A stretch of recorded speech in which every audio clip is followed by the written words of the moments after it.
Surprise, surprise, spoiler alert. First team all couch. Oh. First team all couch. What is up, everybody? Welcome to First Team All Couch 20th episode with my boy Johnny Glaze. What up, Johnny? How's everybody doing?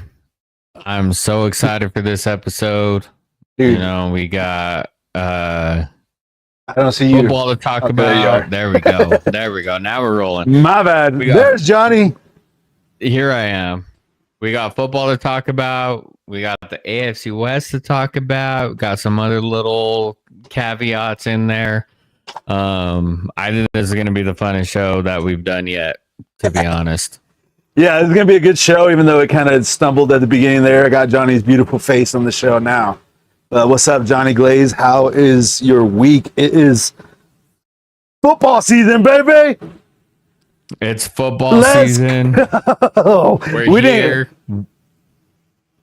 We weren't counting the Hall of Fame game. Kick off tomorrow. You know, I don't I'm care, excited. bro. Football is kicked off, bro. It is. Football's kicked off. Mendoza Raiders threw are a pick. losing. Oh, no, he didn't throw a pick, but did you see that one should be interception by the Raiders that ended up being a touchdown for the 49ers? Do you see that? Yeah, The Raiders are the Raiders, baby. Let's go. we are in mid-season form with the Raiders performing like that. Oh, yeah. What more could you ask for? Raiders DBs are prime and ready to play against Broncos right now. So let's go. Raiders are the Raiders. Football's back, bro. There's like, I don't even have any tabs open. I said that before we started. I don't have any tabs open on my computer right now. There's like 5 different games going on right now, though, because we talked about it last week, right? Yeah, there is quite a few games. I mean, obviously, our main priority is kickoff to Monday night in Arrowhead, and that is 32 days away. I've been tweeting on my personal Twitter, X, whatever you want to call it. Posted the Super Bowl 32 logo, gave a little description. We're 32 days away from pounding the Chiefs' ass in Arrowhead. 32 days for the Broncos game, so that means -4. That means 28 days for kickoff of the regular season, and that means 27 days for our draft. Let's go. I owe you. I still owe you money, Johnny. I know. He's gonna tell me every single episode. Half the league does. Until he's gonna tell me every episode until I think I got 2 weeks. So yeah, you might have 2 more weeks of Johnny telling me I owe him money for our fantasy league. Get your league fees in, your league dues. Exactly. It's that time of year, baby. Let's go. League fees, preseason. Yeah, I'm excited, bro. Football's back, bro. Hall of Fame was sick. Did you see the Hall of Fame? We talked about it last week. Drew Brees made everybody cry. Adam Vinatieri made everybody laugh. Did you see it? Yep. He did like a comedy sketch, dude. Great comment, dude. That is something, and I hope for anybody who's out there that hasn't watched Peyton's Places, you need to watch Peyton's Places because he talks about Adam Vinatieri and his great-great-grandpa, I think Vinatieri was a dog. Dude, going out onto the battlefield, and they told the drummers, right, because everybody would do the drums when they're going into battle. The drummers stayed behind, and had the drummers went into battle, they probably would have died, and maybe Adam Vinatieri wouldn't have been a Hall of Fame kicker. What are you talking about, dude? If you I let you talk about it, but I was like, what does this have to do with Adam Vinatieri? If you have not watched that episode of Peyton's Places, you have to watch it about Adam Vinatieri. I haven't seen it, bro. I thought you were going to say something about his dad was a cold-blooded motherfucker, so Adam Vinatieri automatically became cold-blooded because that was his thing. He was Mr. Clutch. Yes. He was cold-blooded, bro. And his great-grandpa, great-great-grandpa, whoever it was in one of the wars, was on the drum line or whoever bringing the flag, right, to war. And they stayed behind that day. If I'm getting the story right, they stayed behind that day. And had he gone to battle that day and not made it, Adam Vinatieri wouldn't be in the Hall of Fame. And talking about his wife and Pat McAfee holding his balls. Yeah, he told Pat McAfee, he said, the joke about Pat McAfee, he said, he's the only person that likes holding my balls better than my wife. In the off season. That shit's hilarious. But yeah, I don't know. The whole story about the drummer thing, that doesn't make Adam Vinatieri's grandpa sound cold-blooded. It makes him sound like a pussy that stayed back. I'm just saying. He's a kicker, dude. He's a kicker. Our kickers football players. Hey, Adam Vinatieri was a football player. Hey, we can have this conversation. We're our kickers football players, our punters football players. Maybe we'll save that. Let's put that one. We need to have a stash. All right, Johnny. I'm gonna write on this paper. I'm gonna go to the very back of my notebook here. I'm gonna write stash, and I'm not talking about the one on my lip. Great mustache, by the way. Great mustache. I've been working on it since I was 12. But yeah, this is gonna be our stash back here with like takes. Our kickers, football players. We're gonna save that one for another day. I like that. Adam Vinatieri was a football player, though. He was cold-blooded. He could win and lose. Yep. What do you play for? You play to win the game. Adam Vinatieri would win you a fucking game, no doubt. He won the games. He won. He won. If it wasn't for him, they would have never beat the Raiders and won their first Super Bowl. You know, the Patriots in the tuck rule game. The tuck rule game, yeah, exactly. But Vinatieri also kicked a fucking 47-yard field goal in like 2 feet of snow. And thank God, right? We don't need another Raiders happy season. Exactly. Yeah. To me, the Patriots weren't shit at that point, so I was like, sure, let them fucking win. Yeah, who cares? Tom Brady, who's this asshole? and even at that, like I know a lot of people hate Tom Brady, but that's because Tom Brady whooped their team's asses. Not ours. We have the luxury of saying, I don't care. Tom Brady's cool. We had no worries, you know. Dude, so for the longest, as Tom Brady and Von Miller were on our on the Patriots on the Broncos, you know what I had as my screensaver, right? Oh yeah, it was Von Miller laying on top of Tom Brady. That's been my phone screensaver forever until last year. I'm looking for my phone right now because last year. Funny story about that. What? Go ahead. Go. While I'm looking for my phone. Right? Yeah, I'm listening. When you leave your computer screen open, we always fuck around with each other. And one of my coworkers, who's also named Jake, I might clip this just to send it to him. But every time he'd leave his computer screen open, I'd go to Google, search Von Miller sacking Tom Brady, save that, and put it as the wallpaper and lock screen, just for that purpose. Hell yeah. Well, check out my wallpaper now. I don't know. Have I ever showed this to you? Mm-hmm. Look at my wallpaper now. Can you see that? Oh yeah, okay. I love that. That's nice. It's Zach Allen. I'm gonna put it right here so you can see it better. Is that a little Zach Allen when Mahomes got hurt? There you go. Oh, I didn't have it like that, did I?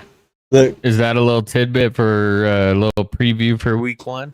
Yeah, so basically what we're talking about today is we're going to talk about the AFC West. And yeah, I have that photo of Zach Allen standing over Mahomes while he's grabbing his injured knee. We got on his ass. That was 2 years ago, actually, when Zach Allen's first year in Denver. Bo Nix's first year as well. But yeah, we'll get into the West. But yeah, we never lost to Tom Brady that much, and I don't feel like we're going to lose to Mahomes much more in the future. Because we were getting our asses kicked by the Chiefs consistently for the past like 9 years. Well, including the Alex Smith days, like Denver, they had our number for a while. So. Oh yeah, the last time we were successful was when Jamal Charles fumbled for them, and we beat them. You know, That was had Super Bowl. success. That was the Super Bowl 15. Yeah. Yeah, that's the last. And now, Or Super Bowl 50, but 2015. yeah, I mean, We're not and that we'll old. get into that. We have a lot of stuff to talk about before we dive into the AFC Yeah, West, which is but- our butter. Right. So before we get into the AFC West, I do want to make one comment because we were talking about the preseason and how it's kicked off. And we play tomorrow. Guess who else plays tomorrow? Who? The Chiefs. And Mahomes will not be playing tomorrow. At Oh, all. he won't. At all. Yeah, it's already been announced. He will not be playing tomorrow. Just throw it out there. I It's the he was on the preseason. field. I saw he was on the field during training camp, but I didn't look like he was playing. It kind of, you know what his play reminded me of? Have you ever watched Charles Barkley on Space Jam when he loses his talents? That's Be exactly gone. what Patrick Mahomes. Be gone, Playboy. Yeah, You just a wannabe that looks like him. Yeah, that's what Patrick Mahomes looked like at training Basketball camp. Jones. I got Yeah. a basketball Jones. Oh, baby. It was not good. Yeah, he did not look like Mahomes, right? He looked like a wannabe. You ain't supposed to be here. You just a wannabe that looks like him. You just want to be that looks like him. That's what Mahomes looked like this training camp. I ain't gonna lie. I saw a few clips too. His knee looked pretty limber, and he was kind of limping, throwing the ball around. He threw the ball at his center's back of the head. Like I saw it all. But just a tidbit. We're not getting into the AFC West just yet. I just wanted to say he's not gonna play. Which I wouldn't be. I'm not that surprised, but something. No, and why would you? Why do you need to play him? Why do you need He's to play a him? Super Bowl Hall of Fame quarterback. You don't need to. Not week one of the preseason, but to me, and I don't want to Right. get into the AFC West, but I just want to talk about preseason because that's why I brought it up because Yeah. that's what we're talking about. If And- he and plays speaking zero of snaps, preseason- if Mahomes plays 0 snaps in the preseason, is he going to play against Denver on Monday? Like that's a question. That question will be up in the air if he doesn't play this preseason. Yeah, and I'm gonna write a note about that, and I'll bring that up when we talk about the division. Yeah, well, we're talking about preseason right now, Yeah, and yeah, and speaking of preseason, the Golden Child, Fernando Mendoza had recently talked about like walking down the strip, and it just wasn't. I mean, that's Sin City for a reason, you know. Did he say and what? he's He such a walked out- goody good I would love to see him and Kirk Cousins just walk down the strip together. dude? Kirk Cousins is gonna wear his chain, and Fernando Mendoza is gonna bring a Bible. Dude, You that, know? that could be a TV show within itself. Just them two, just experiencing the strip. You could call it the new Odd Couple. But they're not odd. know? They're like exactly the same. And yet so different. They're gonna be. All their money is being invested so well. Well, I will tell you this. Fernando Mendoza ended with 97 yards, 10 of 16, a touchdown, and an interception. Oh, he threw a pick. Or no interception, sorry. He ended with a sack. I said he threw a pick earlier just because I was talking shit, but I don't know. Yeah. So decent, you know, not too bad. I'm expecting him to be pretty good. I mean, I don't. We don't want to get it too far into the AFC West, but we're talking about the preseason. I kind of figured he wasn't going to start. You know, the season. Of course. I think you got to go with Kirk Cousins because you don't. That's want why you paid him. Even You paid Kirk Cousins. and even though he's a number one overall pick, I think the Raiders have gotten accustomed to this. Oh, let's draft Jamarcus Russell, whoever it is, and just throw him into the Wolves. And I think Fernando has a good head on it. And we hate the Raiders, but Fernando has a good head on his shoulders. And if you do want him to succeed, you don't want him to have a bad taste in his mouth. You know, let him. And Kirk is a good guy to learn from. He's stayed in the league. He's learned. He's in there for a reason. Yeah, he's going to be able to get that ball out quickly because the Raiders have no fucking offensive line. So they're going to rely on Kirk just to fucking get rid of that ball and hand it off to the running back, the rookie last year. What was his name? I don't know if he's going to have a big year. Genty going into, since we're keeping it in preseason, keeping it in fantasy, Genty's a big pick this year. He's top, Yeah. 5 running back. But how big? I don't know. Maybe I'm telling the champ over here, you're the champ, too much of my plans. But I don't. If Genty falls to me, I would be nervous to taking him. That's great, dude. Because they're gonna. They're gonna because they're gonna rely on him a lot. Don't get me wrong; he's gonna get the bulk of the carries because they really don't have very good offensive line when it comes to like pass protection or receivers.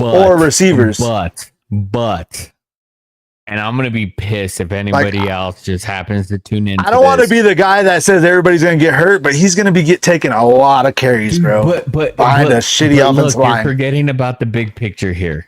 And before I start in the segment, Kubiak. The Raiders. I know. Yeah, I know what you're about to say. And where did he come from? Where did he come from? I know. Mike Shanahan. But Genty doesn't really fit that offense, though. Like he's not a one-cut guy. Shanahan had 2 1,000-yard rushing running backs in one season, named fucking Tatum Bell. When else have you ever heard of that? And Mike Anderson. Like, really? Yeah. And you think Kubiak ain't gonna be a dog? If Kubiak's anything like his dad, he's gonna make that offensive line work. Like for sure. Like at least in the run game. Hey, I don't mean to say anything, but on the offensive line of the Raiders, there is a dog named DJ Glaze. Did they? And they just signed him or what? No, he's been on that team, but I'm just saying. I know they signed an offensive lineman. Member of mine. We look a lot alike. You're lying. You're not related to a fucking Raider. No, I'm not related to him. If I was related to him, I was gonna say, get us a fucking ticket song. What are you talking about? I was about to get so mad at you. I was gonna get so fucking pissed. You were what? I would disown his ass for playing on that scumbag team. Shut the fuck up. You'd be wearing his jersey. I would not be wearing his jersey, but I would be cool with him. You wouldn't wear be serious. No. If your like family member went pro and he became a fucking chief, you wouldn't. If I had a son and your son, bro, that's disrespectful, Johnny. Silver, if he wore the black and silver, I would be so dude. You're digging in. There is no way I would be happy with that, bro. I could just. There's levels to this, dude. Okay. I guess, bro. I'm Hispanic, bro. If I had a second cousin that was fucking on the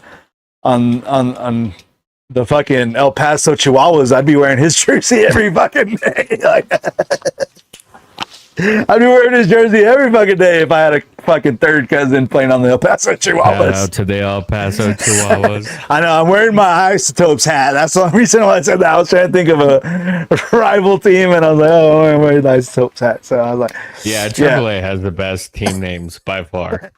Hell yeah, bro. That's why shout out to our TikTok. If you don't follow us on TikTok, you need to give us a like and subscribe here on YouTube. But I did post a TikTok of me going to a few Isotopes games. It was fun. I'm a big Isotopes guy. But yeah, bro, tell your cousin, Mr. Glaze, on the offensive line to give us some fucking tickets. I might have to. I knew you were going to bring up Kubiak, though, because honestly, Genty, I just feel like they're going to rely too much on him. Kirk Cousins, we saw him last year in Atlanta, bro. He did not look good. Like, what makes you think he's going to look good the first 4 games? Say he plays 4 games, because I don't think he's going to play very long. Say he plays at least 4 games. You think he's going to look okay? You think they're going to be... I don't want to get too far into our AFC West stuff, but I just don't believe he looked very great last year. If you're the Raiders right now, defenses are just going to be owning the box on Genty. Yeah, but if you're the Raiders right now and you throw in Fernando week 5, week 6, and your season doesn't go good and he doesn't gain that confidence, well, you're just in a shit barrel. If Kirk Cousins goes out and shits the bed and you're a 3-1 team come week 13, week 12, then you start Fernando Mendoza. You think if they're 3-9, Kirk Cousins is still going to be playing? Dude, why? If you're 3-9, if you're 1-6, why are you going to throw Fernando out there? Your playoffs are already done. So A, you're looking at another draft pick to help Fernando Mendoza. And B, you might as well put him in week 12, week 13 to end the year playing, getting into that rhythm and seeing defenses when other teams are already A, either out of it, not playing hard, B, in it and not playing hard, or C, just out there having fun. So to me, Fernando Mendoza, that's the sweet spot to get him in. Because you have a Kirk Cousins out there that can lead him and show him, hey, this is why I became successful and why I'm still in the league and RG3's not. I'm thinking they're paying Kurt to lead him, like you just said, but from the bench. You know what I mean? Yeah. I don't think he's going to last more than 5-6 games. You know what I mean? Just because I don't think the Raiders are going to be that good, and they're just going to throw Mendoza in there. Yeah. But the seasons are long. The seasons are long. I understand what you're saying. If you start Mendoza week 8, still got 10 weeks to go. Yes, and that's a lot for something to happen bad, and you just don't want that. You want him to end the season on a good note going into next year, especially how bad. And I think Tom's going to see that. Tom didn't come in and start week 1. The greatest quarterback in Patriots history, Drew Bledsoe, got hurt. And then the greatest quarterback in Patriots history started after he got hurt. You know, so it's not like it was just a bang bang A B linear point of view. Some things had to happen, and I think that's what Tom is probably stressing to the organization. Well, I don't want to say anything's going to happen because I've already said too many players are going to get hurt. So I don't. Mainly Joe Burrow, but I don't want to say that shit anymore. Speaking of Joe Burrow, the other games that are going on, the Bengals are up 16-14 on the Lions. I don't think anybody played in that game when it comes to starters. Joe Burrow did, and did you see?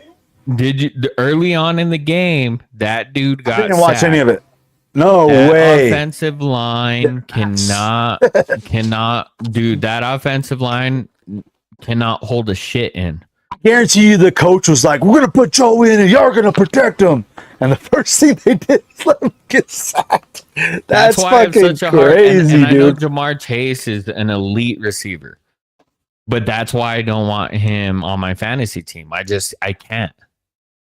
Yeah. I don't trust the Bengals at all. You picked them to win the North, so I'm an idiot. Yeah. After I saw him get sacked, I'm an idiot.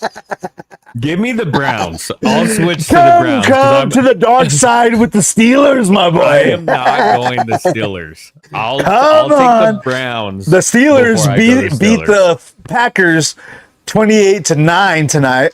So, just saying. Hey, everybody who listened to our show last week, or it was 2 weeks ago when we did the North, I hope you put money on the Steelers then, because I did. I went to Route 66 Casino and put like $10 on the Steelers. I'm gonna get I think it was like $80 back. Guarantee I get $80 at the end of the season. $0 back. Guarantee you I get $80. You're gonna get zero. Guarantee I get $80 at the end of the season. Steelers, way, dude. They're up 28-9. It's the fucking preseason. They got this. I don't know if you noticed this, but every time the Broncos go undefeated in preseason, we suck in the regular season. Every time we go 0-3 or 0-4 in the preseason, we have a damn good year. I was talking to this guy recently, and he was like, "Man, preseason don't matter, man." I was like, "It's not. The scores don't matter. The scores don't matter. It's what you see on the inside is what I told him. I was like, you're gonna see things.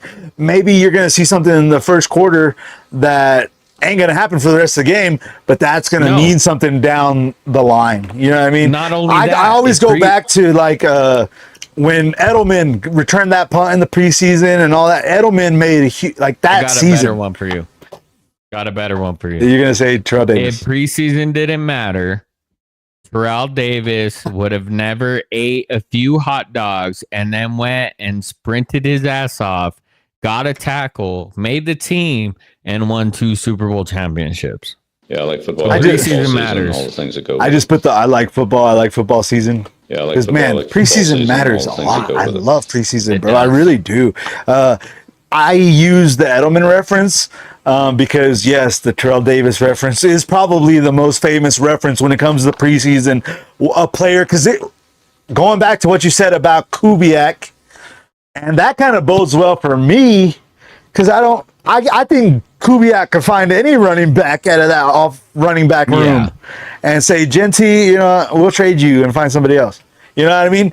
Going back to Shanahan, that year with Terrell Davis, he was like 7th on the depth chart, right? Right. And Shanahan, he found a running back from anywhere. And just like Mike Davis, just like Tatum Bell, 3rd round pick. Tatum Bell was a 3rd round pick. Yeah. Mike Davis was undrafted. And it's just like whoever can fit this offense, I'm playing them. And have you seen that clip with Bill Belichick talking to Wes Welker? That's why I brought the Edelman one up, because I love that story, because Wes Welker was hurt or something during preseason. He didn't play that preseason game, and Welker goes and Edelman goes off. He returns a punt, has a few catches, and they're like, this kid looks great. And Belichick literally talks about the first baseman story and did you ever hear about this guy? And he's like, Wally Pipp. You know about Wally Pipp? No. Yeah. I don't know Wally Pipp. Yeah, because he was who's the longest. Lou Gehrig? Lou Gehrig. No, wasn't Lou Gehrig? No. It's the longest. Mickey Mantle. It's a first baseman. Yeah. Longest. You have to look that up. But I'm looking it up right now. Longest running first baseman. It's so funny because Wes is just like, well, I'll give it to him then. And then Bill was like, oh, that's your attitude towards it? Really? Yeah, he's like, oh, nice fight. That's what he says. Nice fighting you, man. Nice fighting you. Because he's like, yeah, because Wes Welker is like, I want to play slot. I don't want to be returning punts and shit no more. And give it to him. Well, guess what? Edelman took the fucking punt return position, and he took the fucking slot position, and he helped the fucking Patriots win the fucking Super Bowl against the fucking that catch against the Falcons, bro. Edelman's a dog. Fuck the Patriots, but I love Julian Edelman. And you know the funny part about all of that is I have a Super Bowl jersey from all our Super Bowls. And the Super Bowl 48 jersey I have is a fucking Wes Welker jersey. No, I love Wes Welker too. Get my hands on. I didn't bring up the story to hate on Wes Welker because Wes Welker I know, but it's good just player. Funny. Yeah, he was great on the Broncos. But yeah, that Super Bowl was horrible. Don't talk about that Super Bowl ever, Johnny. This is the last episode 21. Compliment. Episode 21 is the last time we're fucking ever talking about that Super Bowl. That's not true. We'll bring it up. Speaking of Super Bowl 48. Yeah. But no, Wes Welker was awesome, man. But Edelman was the dog. He that catch and the catch he made against the Falcons on that comeback with his fingertips and shit. If you're too young to know what Julian Edelman did in that game, it was like, I think it was a 4th down too, wasn't it? Wasn't it like a 4th? I'm pretty sure it was 4th down. A 4th and short. I think so. Well, it was like 5 or something, right. Or 7. Yeah. It was a must-have play, and he fucking had it. But yeah, preseason fucking matters, yo. So if Mahomes don't play, that matters. Joe Burrow got sacked already. That fucking matters. Steelers winning 28-9. That fucking matters. That doesn't matter. So you literally said 5 minutes. I was trying to get you to. I was trying to get you to say yes, and then. No, I was trying to get you to agree. Of course, the Patriots and the Colts fucking tied 13-3. Yeah, but fuck them both. Yeah, fuck them both. Know? The Colts are looking like ass, apparently. I'm hearing Daniel Jones isn't looking good in preseason. And they just signed Jonathan Taylor to a huge extension. Yeah, you brought that up last week. That usually doesn't bode well for the Lions either. I picked the Lions to win the North. The Chargers beat the shit out of the Texans. Yeah, they fucking suck. Was Madison Beer there? I don't know. Shit on the Chargers here in a bit. Don't you worry. We're getting there. Cardinals. We talked about the Raiders game already. Yeah, the Titans won, actually they're still playing. It's fucking football, baby.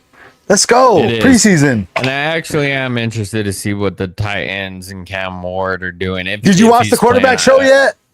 I need to. Bro, watch that quarterback show like tonight. At least episode 1, because it's really good. But the reason why I don't want to watch that is because I've been slowly my brain has been slowly turning to drafting Cam Ward for fantasy, and I don't want to fucking draft him. You fucking watch that episode, you watch that season, you're gonna want to draft him every season. You're gonna want to be a Titans fan. Like, that's how close I was. Like, he's fucking gonna be great, bro. He's a fucking dog, bro. If I'm gonna go back to back, it is not gonna be with Cam Ward as my quarterback. Well, I don't know, because I was talking to somebody recently who we could get into college football later too. We haven't talked about anything, but he was talking about the Cordell Tate, or who did they take over there in Tennessee? It was Tate, right, from Ohio. He's a big. He's kind of like a AJ Brown type guy. Like he's a big Cortland Sutton type. Oh, tonight? He's had 3 targets, no catches. But he's a big receiver, bro. Like, again, the Titans are kind of like the Raiders, where they don't have a lot of fucking options on the outside. The Raiders only have Brock Bowers. Dude, what do you mean? They have Wendell Robinson, Ridley. They have Shimmery Dyke. Ridley was out of the league for like 2 years. Hold on, they have Gunnar Helm, who was a former Texas Longhorn. I think they have a good receiving core, tight ends. You better draft Cam Ward. See, I can't be doing this. I can't be doing this. I know you are. Hey, watch the fucking show, bro. I swear to God, you'll fall in love with that kid. Whenever I watched that game, and let's talk about week 1 coming up. You know, it reminded me of week 1 last year. Throughout the whole season, I was watching it, and I was like, now I know why it was so hard to beat him. Hold on, timeout. We have Adrian Taki commenting. Oh, we have some comments. Guarantee. Sounding like Charles Barkley out here. Don't Charles Barkley, but then he talks about Carnell Tate. Oh, so yeah. Shout out to Taki's live right now, then, if he's talking about Carnell Tate. That was pretty soon. Yeah. What's up, Taki, bro? Yankees suck. Love you. But Yankees no, we don't. We're actually hot right now. I want to get into that soon. Fuck. We scored 7 points last night, Johnny. Oh, my God. I ain't seen the Yankees score 7 points in like almost a month. Like, it doesn't matter, dude. No, bro. We look good. Matter. And I was watching the Mariners game. We could jump into baseball right fucking now, just because you talk shit about my fucking Yankees. Yeah, we'll jump into baseball, then get into our other little tidbits. I was watching the Mariners game on Tuesday, and we were down 1-0, top of the 7th, and I was just like, here we fucking go again. We can't fucking score. And then we score 4 in the bottom of the 7th, and it was fucking a thing of beauty, bro. And then we scored like a couple more in the 5th, like we just exploded. And then we scored 7 last night. I know it's just the Mariners, but that's what we need, bro. You need those. You need those get right games too. Yeah. You know? Yeah, because we ain't had those. It's like for the past 2 months, we've been grinding out every fucking win, like by 1 or 2 points. It's been so fucking tough. We talked about this last time, and I thought, and I said, like, the Red Sox are hot. They're one of the best teams in baseball. Fun to watch. Yada yada yada. We talked about this. But Toronto, to me, isn't one of those solid teams. They drop a lot of games. They have the names, but they're not a good baseball team. And the Blue Jays got 3 out of 1. On the Red Sox. Yeah. So the Blue Jays they're gonna win that division, and we talked about getting too hot too early. And I know the Red Sox won the last game, but they play the Pirates. The Pirates suck, but it's in Pittsburgh. Don't know what can happen. They play the Diamondbacks, they play the Giants, they play the Marlins before they get to the Yankees. So they have a lot of doable wins in that stretch before they play you guys. What they do with that is a different story, and that's going to be a huge telltale of the wild card, because they're only, I think, 3 games behind you guys at that point. So if they can fill that gap and continue their win streak, that's going to make it very interesting. But if they go 500 during that span, I'm telling you right now, they will get, and I hate the Yankees, but they will get swept to you guys, and then they'll find their way outside of the playoffs. They got hot too early. Hot too early. You did bring it up. I put it on the made a video of when you on YouTube. Don't forget to give us a like and subscribe, Taki. Thanks for commenting, bro. But give us a like on the video too, man. Share it to everybody. You did talk about getting hot too early. I clipped it and posted it because I kind of felt the same way. They kind of are fighting. Like we talked about it like maybe 3 episodes ago when we were talking baseball. I was like, it's that time of year where, you know, it was right before free agency. We didn't know which way teams were going, and there's gonna be the teams that are already winning. They're in the playoffs. We know it, kind of like the Yankees, which we're not in the playoffs, but it's kind of like we're gonna be there, right? And other teams like the Rays and the White Sox and the Astros, who already like leading that division pretty well, they're gonna be in the playoffs. It's the other teams that are fighting to get in or fighting to overtake. I think the Astros are only like a game and a half above the Rangers. So the Astros and the Rangers are right next to each other, but they're both going to be in the playoffs, right? So it's just like those teams who are fighting against each other are starting to lock in, get their lineup set. And the Red Sox might have done that a little too early. They did pick up some huge free agents with the catcher from the Orioles. I think this, like, last couple days before the trade deadline were probably the most impactful in recent years. I mean, obviously Scooble to the Dodgers, but you had a lot of little bits and pieces going to major teams, and I think it's huge.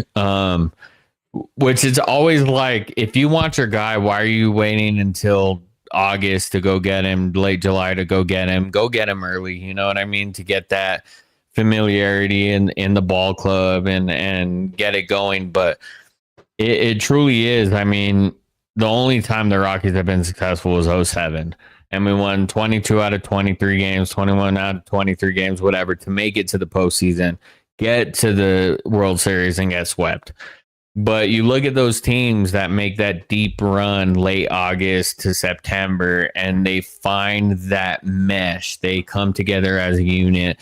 It's a team thing, right? Probably the only sport where it's a solo and team sport at the same time, but it does all come together. No, it's definitely. I mean, you have your stars in baseball. That's what makes baseball so special. Like, I wish we had some baseball buttons so I could push, but I don't. I want to push we need to make some more clips about baseball. I got a lot of football clips, but we need to do some They're called drops when you make like a drop of a. I want to do the "if you build it, they will come." You know what I mean? From the Field of Dreams. The Field of Dreams tomorrow. Exactly. I saw that. But baseball is beautiful, bro. That's the beauty of baseball, man. You got your stars, your individual stars.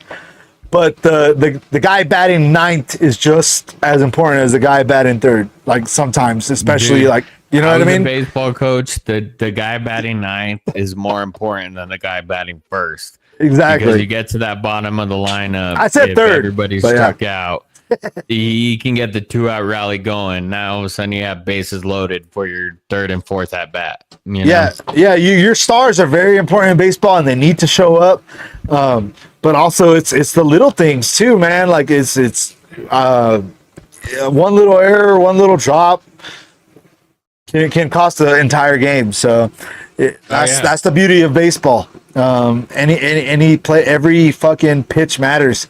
The Yankees did lose to the Mariners tonight, but I felt like they gave it all out. Shut up. I need to drink a beer anyway. But we won the series 2-1. So I think they gave it all out the first 2 games and all that. But talking about the stars though, going back to my Yankees, if we can get Stanton and Judge back, and our team could play like they played the first 2 games against the Mariners here, like I'm starting to believe after the last couple games. I mean, not tonight, but last couple games, I'm starting to believe like, okay, they do have some fight. You know, they do wanna do something here. That right there is why the majority of Cowboy fans are Yankee fans. You're the one who said that we're going to be in the playoffs like 4 episodes a month ago. I was like, I don't even think in the playoffs. At that time, I was like, fuck it. The Dodgers right now are losing to the Brewers. But bases are loaded. It's 1-0, bases loaded, top of the fourth. So they're about to score up some more. Dodgers are on a fall. They have been on a free fall. What are they? The last 10 games. They have been ass, but in my opinion, if you're gonna lose a string of games, now's the time to do that, because it ain't late August, it ain't September, you're mid-August. If you lose a string of games at the beginning of August, good, you got them out of the way. And as much as I hate the Yankees, I would much rather see the Yankees win than the Dodgers. Yeah, I talked about it last episode. I think they're just got a lot of guys past their prime, and I mean, after you win, how many times you gonna win until you get tired of it? You know what I mean? Isn't that a weird concept? No, but seriously, I know, especially when you play 162 fucking games. Yeah, and then you're in the fucking playoffs every single year, and hey, Adrian brought up a good point. He said, "What's up with Cal Raleigh?" And that might be one of the bigger disappointments in baseball, considering what run he had, home run derby included. And I know he's lost me some money when I do some home run bets because I have him on there. He has just not been up to par. As a matter of fact, he's probably shooting double bogey. That might be the first time we've ever had a golf reference in this podcast. No, we've talked some golf, I think. Shitting the bed, you know? Yeah, Cal Riley. They're on a downturn, bro. That's kind of what we were talking about. What? I don't mind it. I like Seattle. I hate the city. The city sucks. I love their jerseys only because they got Nintendo on the side. But yeah, the Mariners.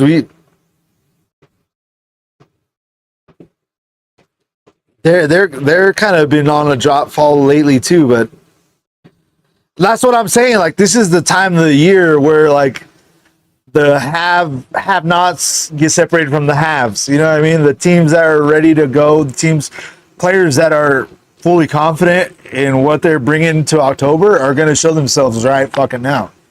And the ones that aren't, they're going to get exposed. Tell you this: the have-nots are the Colorado Rockies.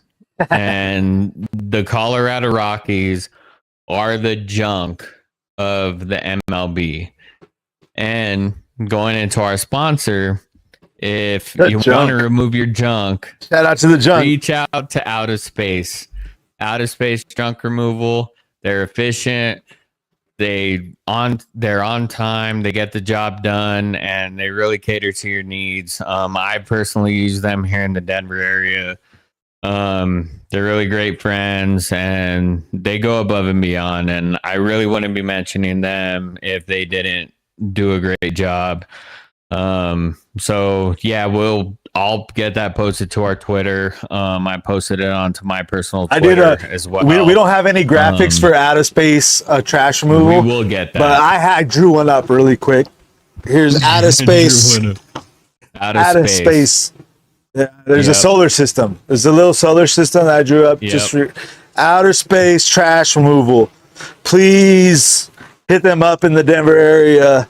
If you need your trash out of here, hit up and Outer it's not Space. Even just the Denver area. They were recently voted best in Parker, Colorado, which is right outside the Denver area. So hit them up. Locally owned and operated.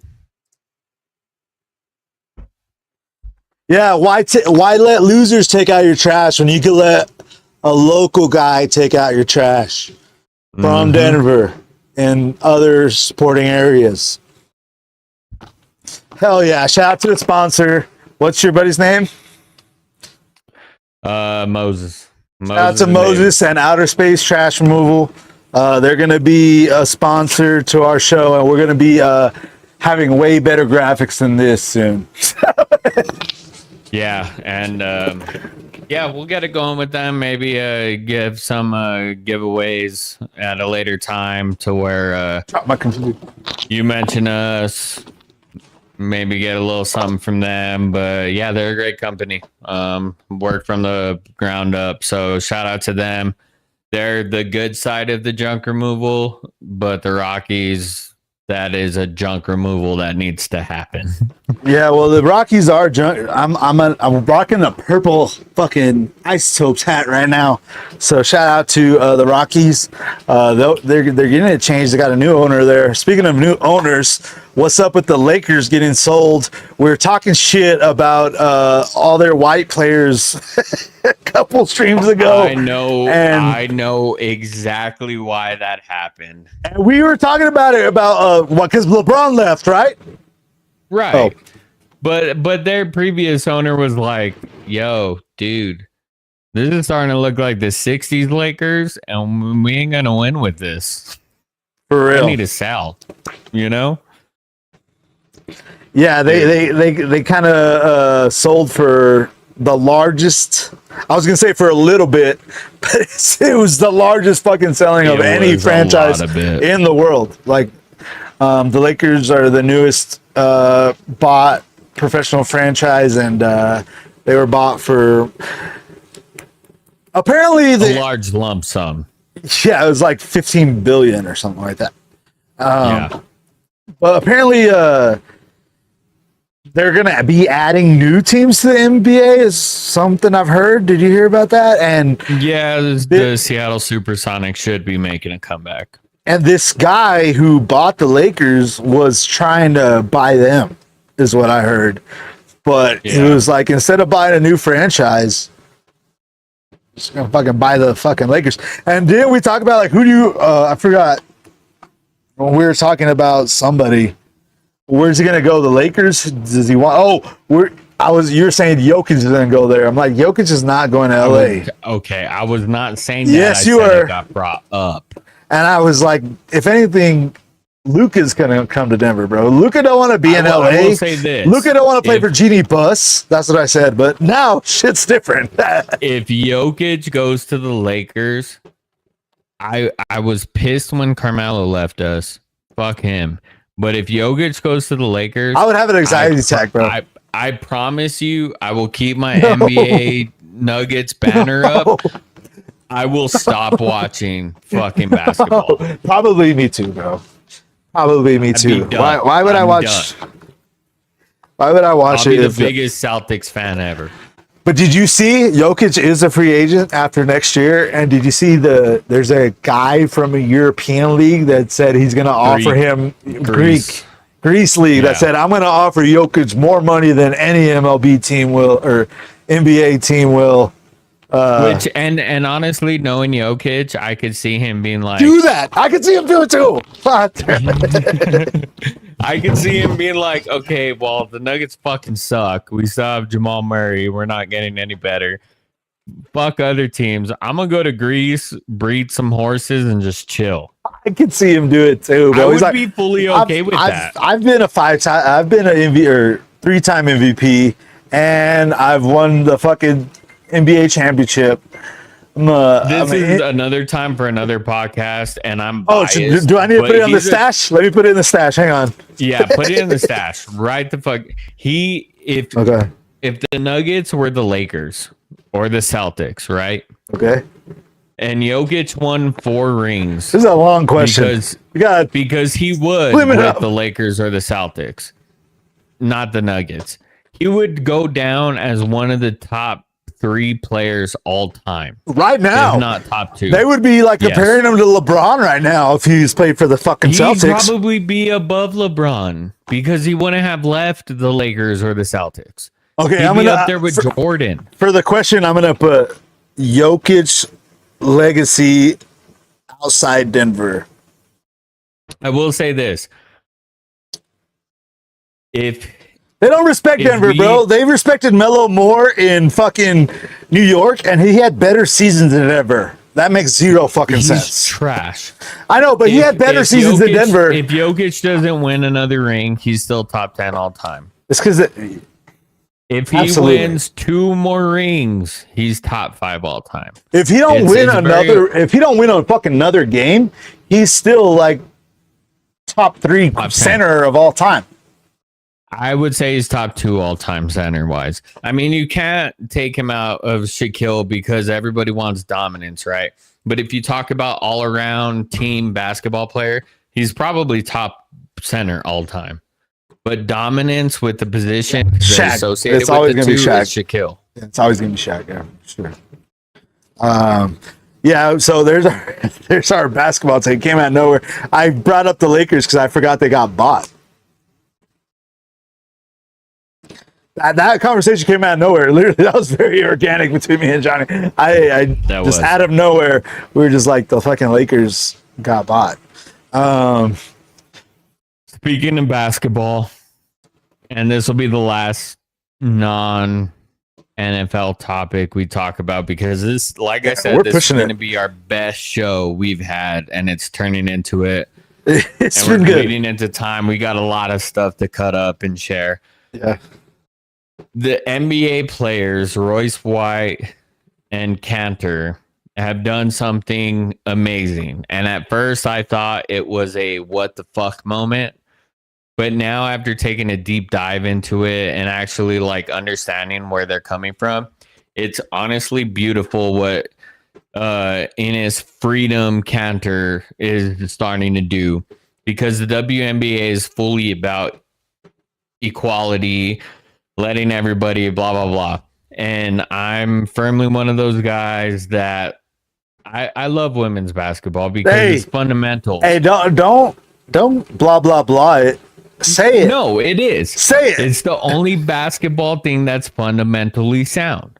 There's no dunking. There's no shooting from half court minus Caitlin Clark.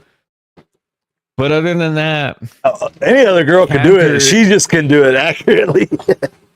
Right. Consistently. There's been this little opening of the book, the closet, whatever you want to call it, where transgenders and all that hoopla can slowly ease their way into it. And you've seen it in wrestling, you've seen it in swimming, all that shit.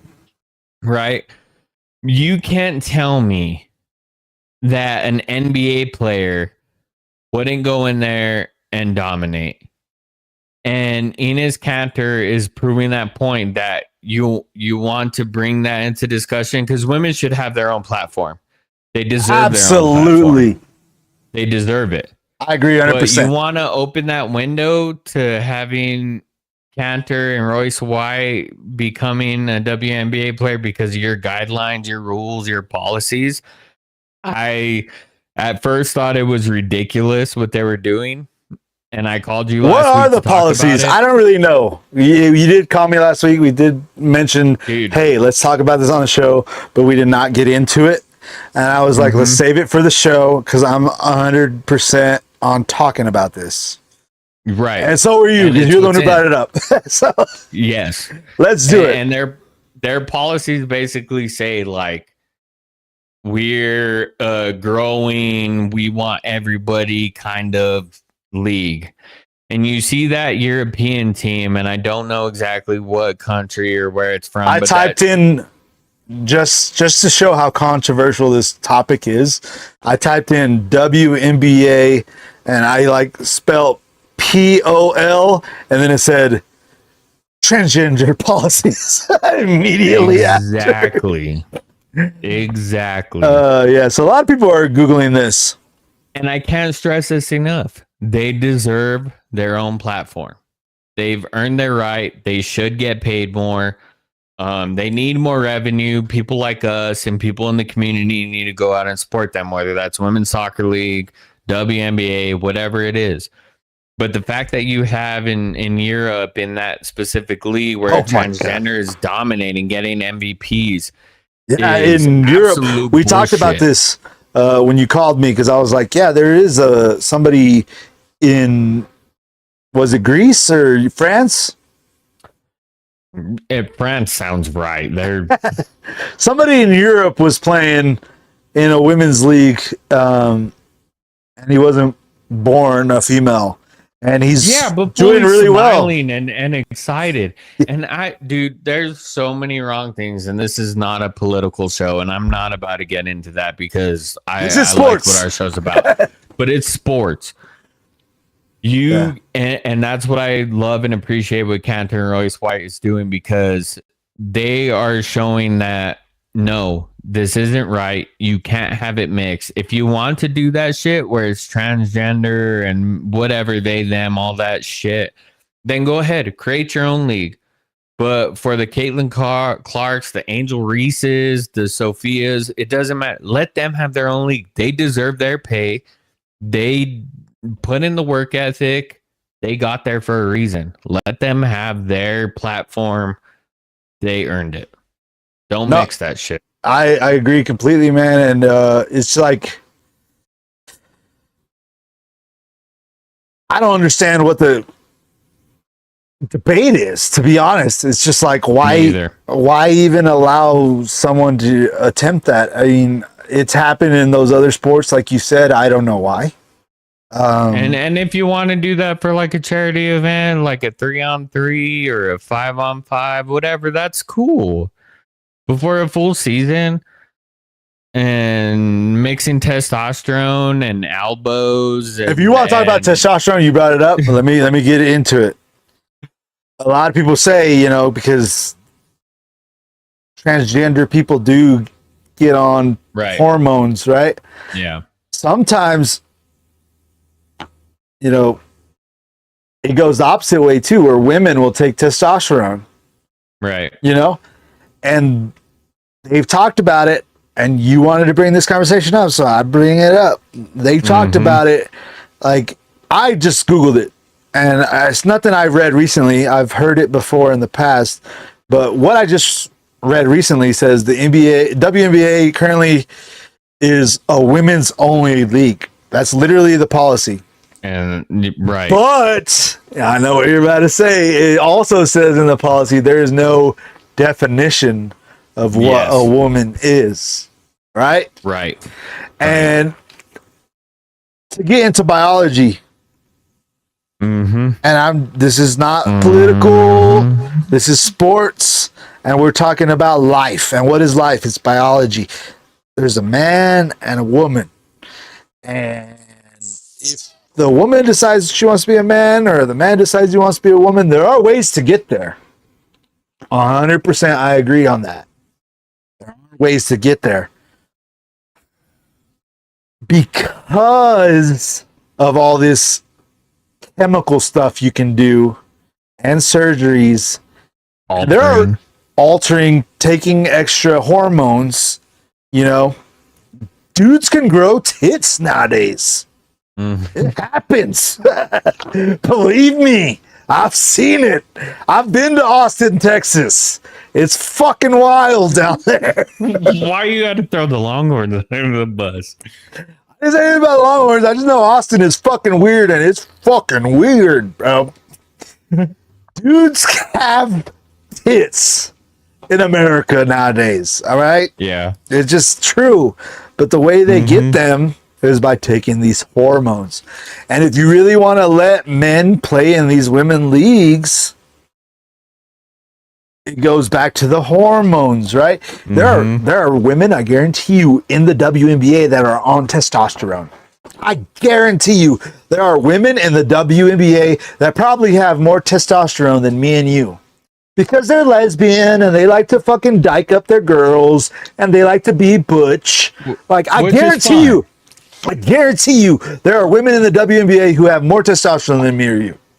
Guaranteed. Probably. I'm 34, brother. You're about to be 35. So what's the difference? Yeah, that too. So what's the difference? Like a man who decides to take less testosterone and a woman who takes... I'll tell you the difference. He was raised and born and grew up that way before he started taking it, right? I will tell you the difference. I'm going to let you go off, Johnny. The difference is you are trying to better. Let me word this differently. You are trying to diminish someone else's work ethic because you were born a certain way and you can't compete with the people you were born with a certain way. So you think you can diminish other people's work ethic because you have certain statures and physiques differently than them. And that's what it boils down to.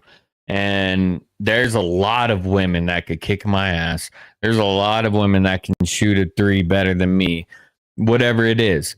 But you think so down of yourself that you try and put yourself in a position to where you can lower the value of other people. Like what is that?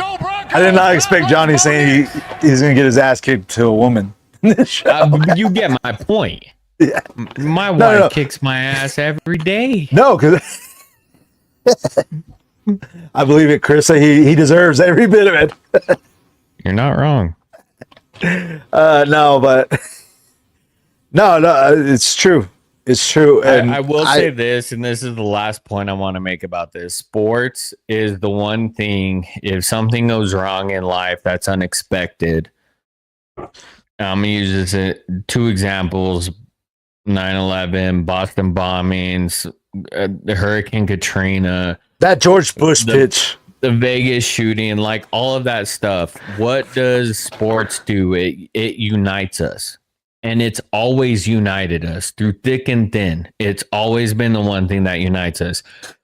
And there's only one instance where sports can divide us, other than Raiders, Broncos, Yankees, Red Sox, Texas, Oklahoma. When you start bringing in man versus woman, when it shouldn't be like that, because both sides of the spectrum work their fucking ass off to get to their professional level in their respective sides, and you start mixing with that, that's the only thing that could divide us in the sports community. And now that's a thing because it's 2026. And if there's anything that pisses me off, it's not the rivalries or the Broncos sucking, which we don't, but Nuggets, whatever it is, it's that. I took a drink of my drink way too late. I should drink it before, but I let that pause last too long because I wanted to reply really quickly. But I agree. What makes you so passionate about this topic, what makes everyone so passionate about sports in general, the beauty of sports is that competition. Seeing somebody compete against somebody who also has worked their ass off, like you said, who's trained their entire life, and they're on equal levels, and we're trying to discern those levels. Like, you're on equal. Man, he's such an athlete. He's such an athlete. Well, who's better than the two? You know, that's the beauty of as being a spectator, and that's the beauty of being a fucking athlete, because you want to compete and be the fucking best, right? So why would you want to do that against somebody who clearly does not have the same, it just blows the competitive aspect of it. It's kind of like gambling when you find out everything's rigged, you think it's bullshit. You know what I mean? That's literally what a man playing in women's sports is. It's just rigged, and it takes out that competitive aspect. Because like talking about it makes me think that like I'm lowering the women in this conversation, but I'm really I'm not trying to do that. Not at all. But you take a 300-pound man that identifies as a woman against an 80-pound woman, like, come on, dude. Which these women are not 80 pounds. I'll tell you right now. These women in the WNBA are not 80 pounds. Caitlin Clark is really like brought the whole discussion. She's fucking fun to watch. When she was at Indiana, she was fun to watch. I like watching women's basketball. Iowa, that's right. Sorry.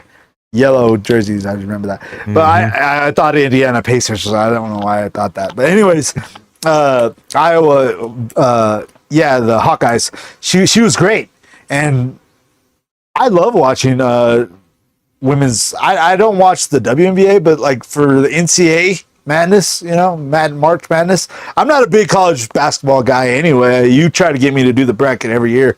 I don't do it.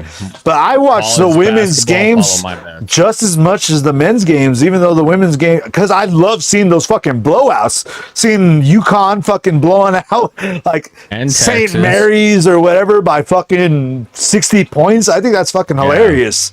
I love watching that shit. And then they do get competitive towards, the Final Four. But yeah, those games with Angel Reese starting those fights and shit in college, like that was fun. I really liked watching women's basketball. So yeah, I definitely think I respect the women for sure. They deserve their own space. I do have to apologize to you because she is on the Indiana Fever, so that's why you thought now Pacers. She's on Indiana. Yeah, that's right. So, she was on the Buckeyes though, on the Hawkeyes in Iowa. You're right, but yeah, she was really fun.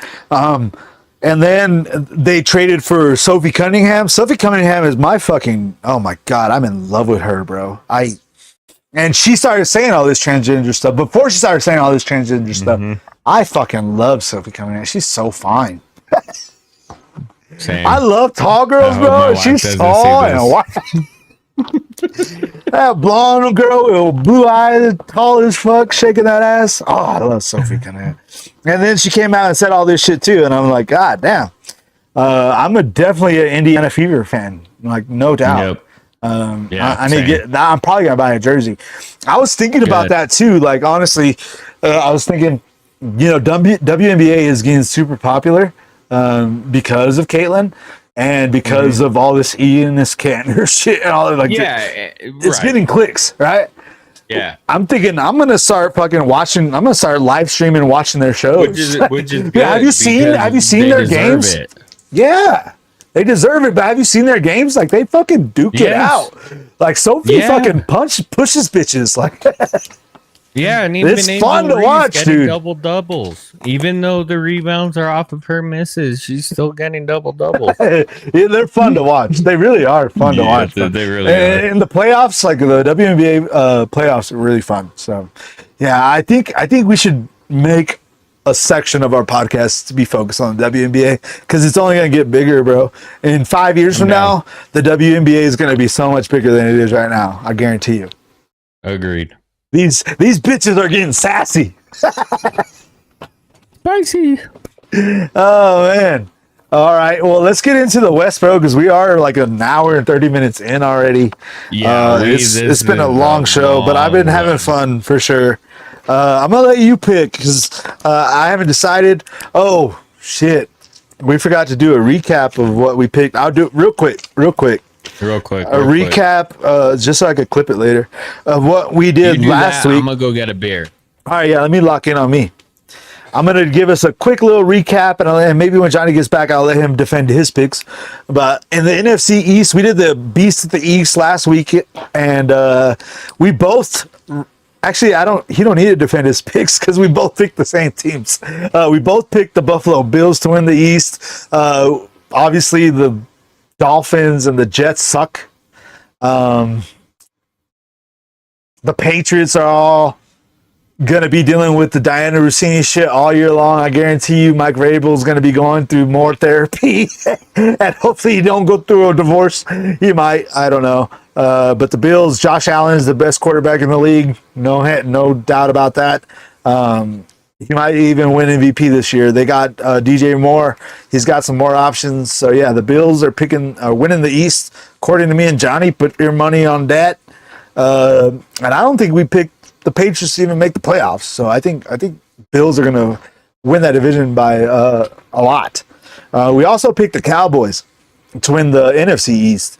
Cowboys are going to be pretty good. Dak Prescott's been talking shit all year. I really believe in Cowboys defense. They got a pretty good rookie in their defensive backfield, and they got PJ Locke, who is in Denver, on their defensive backfield. Both them guys playing safety. They kind of fixed their trouble in the back end, and they picked up a couple guys on their defensive line.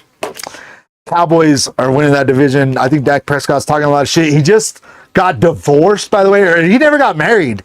Dak Prescott had a fiance, and that didn't work out. And then it came out that he was like with the fiance's best friend. Like there was all kinds of shit with Dak Prescott. He's on his fucking demon time right now. I could see Dak Prescott fucking win that division and maybe do some more in the playoffs. I don't know. I definitely have them winning that division. I don't believe in the Eagles. I don't think. I don't know about doing more in the I thought I heard you. That's why I slowed down. But bro, he's on demon time. Tell me he's not. Did you see that video of him and Schottenheimer like at downtown Dallas drinking? He was fucking chugging Dos Equis. Yeah, but to me, Prescott's a little teddy bear. He doesn't have the dog in him. You picked him to win the division. Yeah, because look who else is in the division. I mean, I'm sure you touched upon it, but I think losing AJ Brown, even though he might not do much with the Patriots, I think that loses a lot of continuity. And Devontae Smith hamstring I didn't issues. touch up on that. I just touched up on Diana Rossini. You're not the only one. I'll tell you that. Devontae Smith getting a little hamstring issues going on. They're probably going to have a slow start to the offense during the season. I think that bodes well for the Cowboys, and Giants have a lot of potential. Their ceiling is high, but unfortunately their floor is pretty close to their ceiling. Nah, so I think I did talk for you. I said in the AFC East, we both picked the Bills, and I don't think either of us had the Patriots making the playoffs. I don't know about you. I don't. And the Cowboys, I don't have. Maybe the Eagles. The Eagles probably will make the playoffs, but I don't think so either. I think the Giants have a better season than the Eagles. I remember you saying that. I remember you saying that. I said the Commanders will probably have a better. Yeah, I think the Eagles are on a downturn. They don't like their head coach. They don't like their quarterback. I don't know what's going on in the Eagles. They lost one of the changes. AJ Brown was he was a distraction, but he was also a huge asset. So huge asset. I mean, you take the defense to that side, free up Goddard and Devontae Smith. All right, man. So I'm gonna let you pick on. We're going on the West now. We're talking about the best in the West. Probably the two toughest divisions in the entire league. All right. Yeah. I'm gonna let you pick AFC or NFC. NFC. Save the best for the last. I figured so. So who do you got? Hey, maybe you go first. I made you pick. I guess I'll go first. Yeah. I really want to go with Kyle Shanahan, bro. I really want to go with Kyle Shanahan. Because if anybody is going to figure out how to fucking block that defensive line in LA, it's going to be Kyle. All right. Mm-hmm. If anybody could, and they had such good games last year, as long as the fucking 49ers could stay healthy. I like Stafford too much, bro. I love Stafford. He's been my favorite quarterback since he's been in the league, since he was in Detroit. Stafford has been, he's always been my favorite quarterback. He's from Dallas, and he as long as he can stay healthy, and that was the only thing that really, their defense is going to be great. They got as long. I said this a few shows ago. As long as Stafford can stay healthy and Puka Nacua can stop choking bitches out, they're going to have a great offense, and their defense is going to be what it is. So yeah, I'm gonna have to go with the Rams. I don't think they go undefeated though. No, I don't think they're definitely not going undefeated. I wanted to see you're going with them too, though. Matchup. I'll say this: the Cardinals, are trash. Bet look good. Bet look good. They're trash. The Niners did get Dre Greenlaw back. I'm not even going to beat around the bush with this because this episode has gone so long. When you look up the key additions, I forgot I had a mic stand. Oh yeah, that might help, dude. I had it flipped on me the whole time.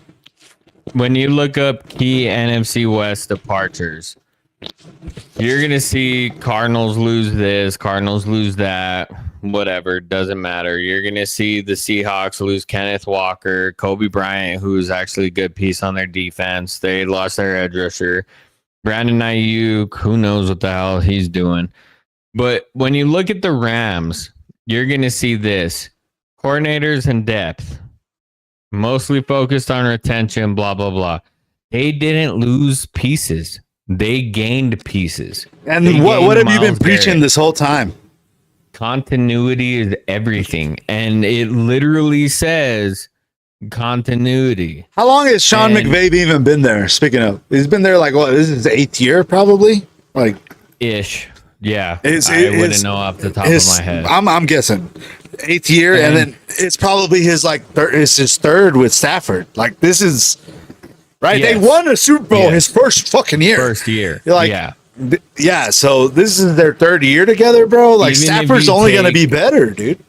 And even if you take Puka Nacua out of the equation, they still have a good offense. They still have a good tight end. They still have Devontae. They still have 2 serviceable running backs. And they still have a good defense. And they still have McVay. And a decent offensive line.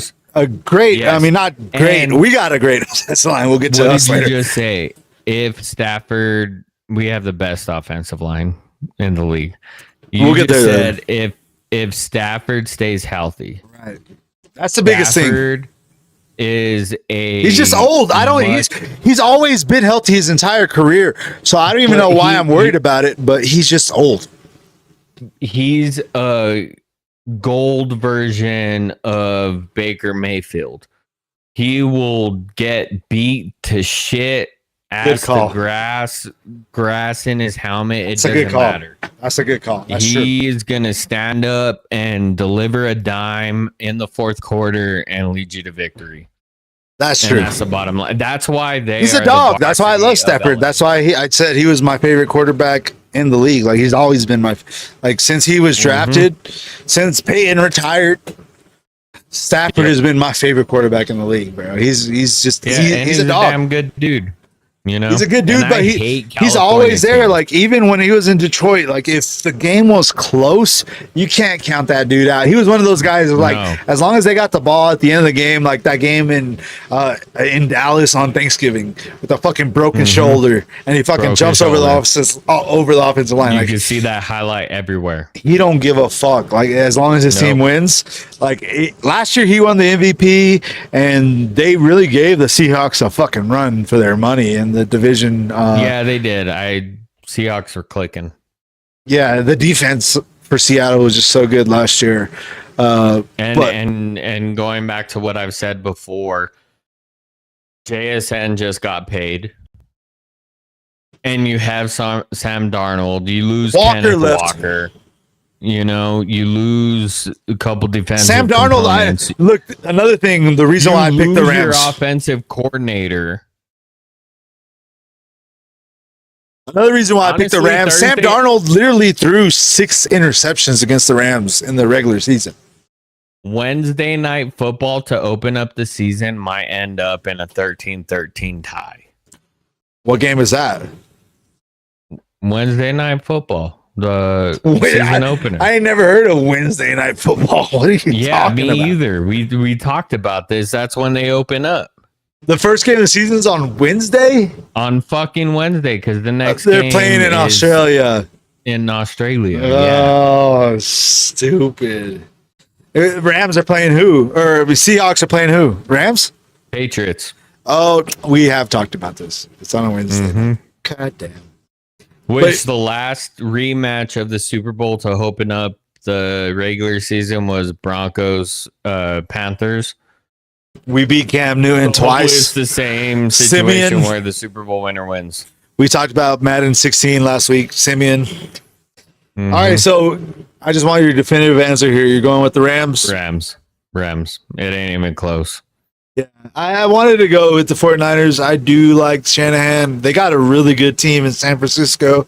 As long as Purdy could just, Purdy's been great his entire career. As long as he just doesn't turn the ball over a lot.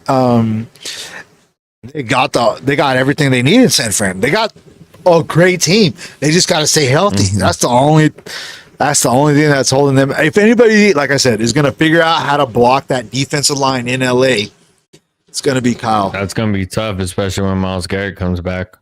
Myles Garrett, Aaron Donald, probably Von Miller. It's going to be crazy. Yeah. It's gonna be crazy in LA. Yeah, do you see the video Von Miller posted where he's like, I could get 8 sacks in my sleep or some shit like that. I really wish we would bring him back. I understand why we don't bring him back. If he ends up going to the Rams, bro, on a vet minimum, dude, I would much rather that than him go to the fucking Raiders. He's been with Max Crosby too much. I would much rather him go to the Rams than probably with us. Yeah, no. I love Von Miller, bro. I plead the fifth. I don't know. I'm going to take a Fauci stance on this and plead the fifth. I knew you like Aaron Rodgers. Fuck you. I plead the fifth. No, but I just feel like not that the Rams have a better chance of winning the Super Bowl than we do because it's pretty even and we're about to get to the AFC West. But I feel like we don't want him. I just feel like Denver, if we would have signed him, if we were going to sign him, we would have signed him by now. It's because Sean Payton has built his own locker room. Yeah, he's got his own locker room. Right. Yeah, and that's why I understand. But I get it. But if we would have, if Sean wanted him, Sean would have signed him by now, and he would have been in the locker room doing all the veteran shit he's supposed to do, right? So we're not going to get him. I would love to see him to go to LA just because that'd probably be where he'd get the most sacks. And by LA, you mean the varsity team in LA, right? Obviously, he's not going to the JV team, moving to the AFC West team. They have a JV team. I thought they only play in the same stadium. C team. Oh, it's the JV. They play against teams like the Raiders. Yeah, that team. Those two teams. Blues. Yeah. I don't know how well. I hope we actually sweep the Chargers this year. I'm going to put your foot to the fire and make you pick the AFC West. I'll pick the fucking AFC West. I'm sure you will. To start off. I'm going with the Chargers. With key additions to the AFC West. And the biggest key addition to the AFC Kenneth West Walker. Is Kenneth Walker. Is Mike McDonald, whatever his name is, the Dolphins ex-head coach going to the Chiefs. Okay. Head coach. Okay, I see. Offense coordinator. The exact thing the Chargers didn't need for their offense. You don't believe in Mike McDaniels? Dude, he is the guy that didn't get the high school sweetheart and ended up going to college, getting a tan, putting on a chain and some shades to try and get her later on. He doesn't have structure, and we saw that. It was all fun and games with the Dolphins. Tyreek Hill, Tua, Waddle, they all had fun the first season, putting up 70 points on our fucking shit. Don't remind me. While I was in Hawaii. You think the Chargers are going to put up 70 points on us this year? I would be surprised if they put up 7. Really? Dude, okay, look. That's crazy. The distractions are huge in sports. And when I was a baseball coach and a coach in general, anytime you were distracted, if a car went by the road and honked their horn and you looked up, guess what you're doing? You're running. Because if you're not locked in what's inside the lines, the hash marks for football, then you're not focused. You're not ready to win. And are you talking about the quarterback video? We all saw the video of Justin Herbert over there having a fucking picnic. Yeah, he with was. his wife or fiance, whatever it is. You're telling me you're ready to go win a playoff? See, it's the opposite of Dak Prescott. Fair. That's fair. You haven't won one Dak Prescott's locked game. in. Justin Herbert is fucking in the clouds right now. He's in La La Land. And that's great for us because Raider fans and Bronco fans have this weird thing where we love each other and hate each other because of the teams, but we get along so well. Yeah, I love the Raiders. the same. Chiefs fans, Bronco fans are like, yeah, whatever, dude, fuck you. Yeah. But Charger fans I and hate Bronco them. fans, Chargers want to think that they're the big dogs in the division, and they haven't been the big dog since Marty Schottenheimer. Exactly. We used to be able to say, hey, the Raiders at least have won some Super Bowls. The Chiefs, they had that one from 100 years ago, but now they got a lot. So now we respect them now too. The Chargers? No, Chargers are going to Charger. What's their reason why there's that same? Chargers are. I just dropped my computer, but Chargers are gonna Charger. See, you mentioned the Chargers and you start fumbling. Melvin Gordon. Melvin fucking Gordon. Exactly. Point A. So that's I might be going out on a limb here. I don't like the Chargers. I know I got off on a tangent, but the Chargers are dog shit. So you're saying, okay, we're obviously both going with the Broncos. Obviously. So that's why I'm starting from the bottom to the top. That's what I was wondering. Right. So your bottom team is the Chargers, huh? The bottom is going to be not the Chargers. The bottom is going to be the Chiefs. And here's why. The Chiefs have lost. Hang on. I gotta do a drop or something. Say that again. Just say what you just said again. The Chargers aren't going to be at the bottom. You kidding me? The Chiefs are. You and I'll kidding tell me? you why. Are you kidding me? The Chiefs are on the bottom of the AFC West? You The kidding me? Chiefs are at the bottom of the AFC West. I don't see that. Go on. The Chiefs lost Trent I'm scared. McDuffie, Jalen Watson, Isaiah Pacheco, Leo Chanel, who's a damn good linebacker. He signed with Washington. They lost Hollywood Brown, who has he even been in the NFL the last few years? I mean, he's been a ghost of himself. But the point is, they've lost a lot of players. Patrick Mahomes has been looking like a shell of himself out there, throwing to the back end of the center. From what we've seen. Yes, and that's what makes me so happy that the NFL schedule came out with us playing them week 1 in Kansas City. Yeah, get that fucking away game out of here. Denver, yeah, if it was week 1 in Denver, I'd be like, damn, why couldn't that be in Kansas City? Get that away game, and Justin Fields actually played us good last year in London. My issue is, though, let's just talk about week 1. Since you brought up week 1, let's talk about it real quick. My issue is for the last 2 years with Bo Nix as a quarterback, we've started so fucking slow. And you got to expect us to start slow this year. Coming off the injury, our with the new has had injuries. With a new play caller, a new play caller, new weapon. Yes, I guarantee you they're gonna be forcing it to Waddle. But even at that, Waddle's all got year a little banged up. Sutton missed the first few practices. Mims left early. Pat Bryant has been one of our few bright spots. So when are you going to draft Waddle so I can draft him before you? Oh, you could draft Waddle. I'm not touching that for Really? my own reason. Yeah, if I draft Waddle, he's not going to have a good year. So I'd rather not draft him and him go off and just suspicion status. Okay, gotcha. Yeah, absolutely. Trust me, I ain't touching that with the 10-foot pole. I'll take all the Broncos on my team. Fuck it, I don't give a fuck. No, I'm just kidding. But we are going to have a slow start. We've always have a slow start. So that's expected.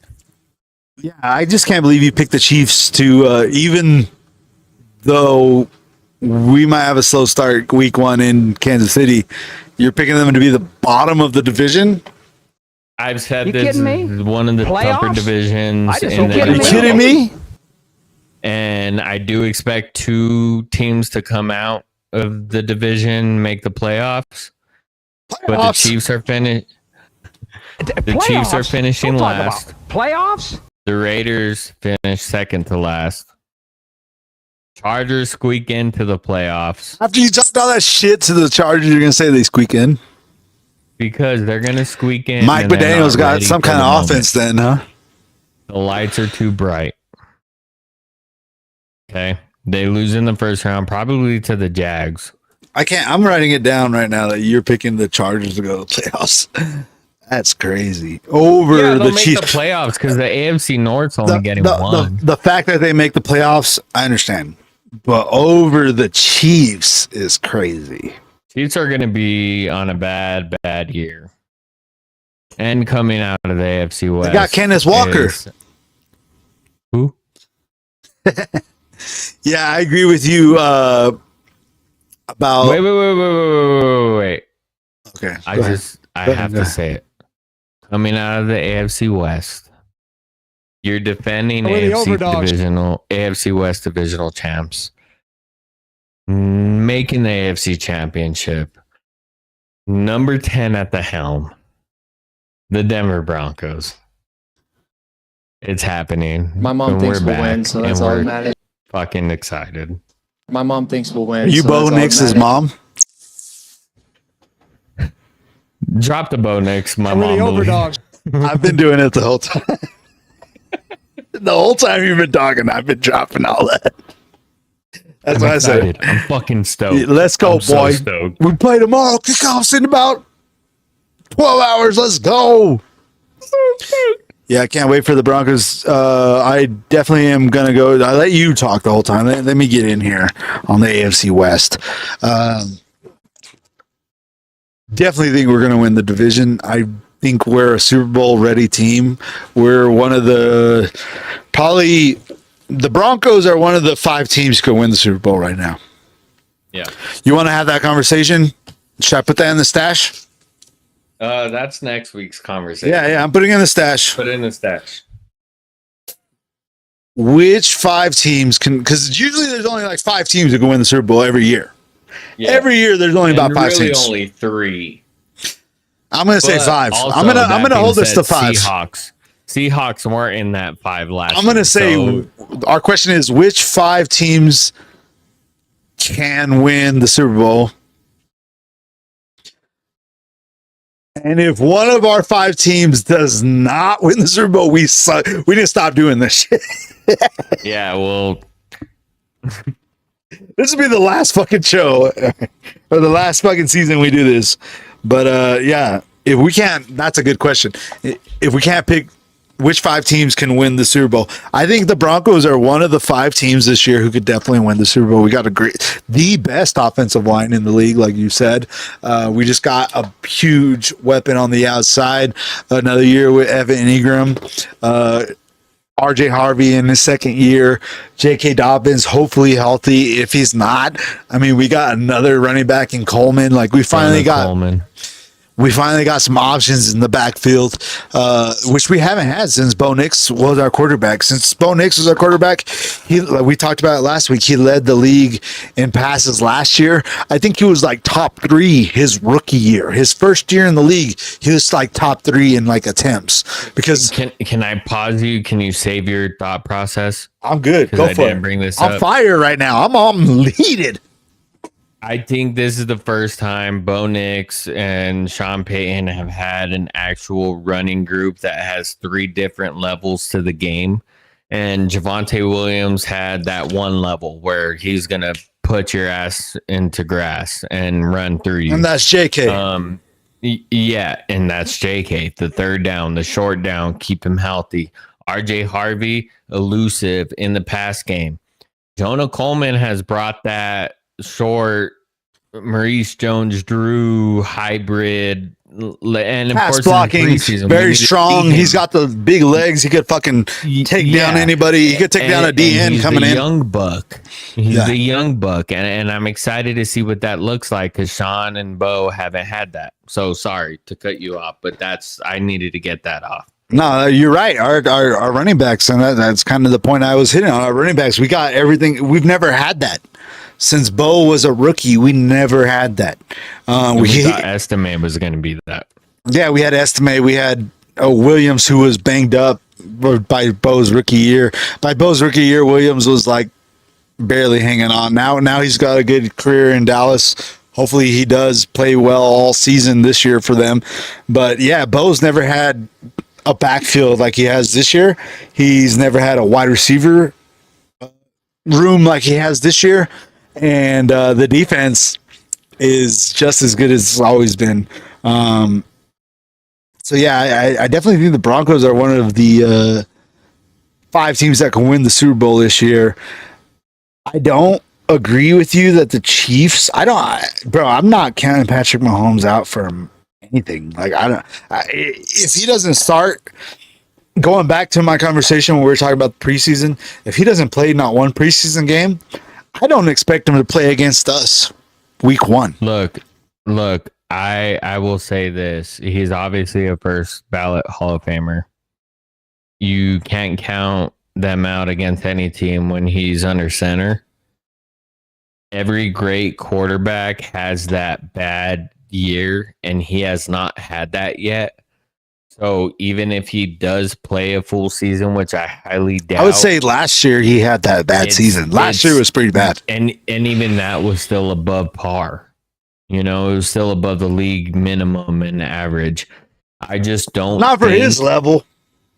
I just don't think they have the team and his mental status ready to go. And I do think this is going to be the worst year that Patrick Mahomes has. And, in 12 months when we're doing this and getting ready and talking and about they win the Super Bowl, Broncos going back to back, we may be talking and I may be saying Patrick Mahomes may be second or win the division. But I just don't think this year is this year. To me, I don't know. I feel like if this was going to be the bad year you're talking about, because you're right, yeah, every quarterback has, especially greats, they have those. If this is going to be that year, I don't think Kelsey would have came back. You know what I mean? He has to come back, dude.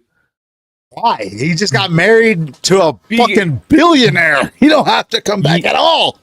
No, he's fucking done with the game. What are you talking about? Financially wise, he don't got to do shit. Bro, I guarantee you, pride of the game, 80%. Shut up, pride of the game. I don't want to hear the pride of the game. 80% of pride of the game. 80% of the players who play in the NFL play for the money, bro. Shut up, bro. If John Elway had no pride, we would have never won the first Super Bowl. He would have retired. That's why John Elway's John Elway, bro. Because of the fucking pride. And Tom Brady's Tom Brady. And plus, Travis Kelce ain't even going to be out there. I'm telling you, 80% of the players in the league are not like that.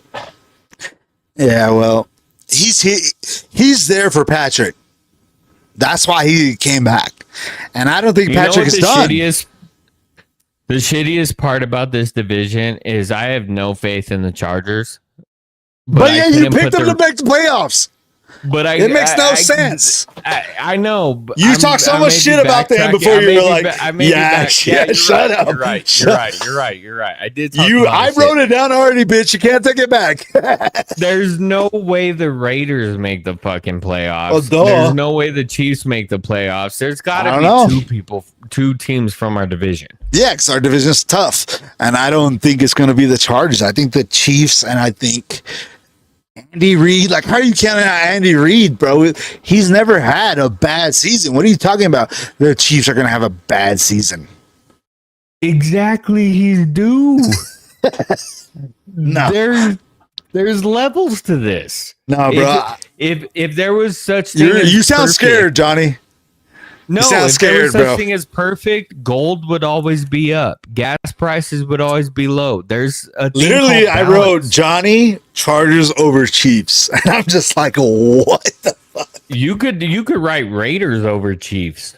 Wow, you did say the Raiders are going to be better, but you like that? No, not Kirk Cousins. I will say this. The best running back in the division will be Ashton Genty. The best tight end in the division today. Will be Brock Bowers. I'm about to write down things we found out today. I found out Johnny loves Genty. He's picking Genty for his fantasy league. That's for sure. And Bowers. I'm watching you. I really hope my boy Mo don't watch this. Or Johnny Bowles. Okay, no, I definitely have. If I'm going to pick my top 4, it's going to be us, then the Chiefs, then the Chargers, then the Raiders. I don't think I don't think Kirk Cousins lasts past week 6. Like week 6, Mendoza. We will see Mendoza. You're forgetting you're like, let me break it Writing it down. For you, down. though. I wrote my name and I put my top 4, and then I'm putting for my comment for the Raiders. Week 6, Mendoza. So let me ask you this: are you not high Chargers? on Kubiak? I am, but I'm not high on Genty like you are. I feel like Kubiak will fucking trade out Genty for another running back quickly, like whoever fits his system. And I feel like I already talked about Cousins ain't gonna last long, bro. Whether it's an injury or whether he just don't look good. He didn't look good last year. Did you watch any of his games with the Falcons? He looked like shit, bro. I know he was coming off the Achilles, but he just did not. Falcons. The Falcons are stacked. What are you talking about? They have one of the best receivers in the league, one of the best tight ends in the league, and best running backs in the league. He had all the talent in the league, and he didn't do shit. He looked like shit last year, and now you think he's going to do something with the Raiders? You're crazy. Yeah, week 6, Mendoza starting. I don't think he's going to do something with the Raiders. I think you think he's going to be better than the Chargers and the Chiefs, or not the Chargers? You said the Chiefs. They're going to be better than the Chiefs, but you got to know. Crazy. You got to know, brother. The better than the previous Raiders. That's not saying much. The Raiders were bottom of the barrel. They got the number 1 draft pick. If they're the number 2, so you're saying a combination of Kirk Cousins and Mahomes, but according to you, most of it is going to be Cousins will be better than Patrick Mahomes.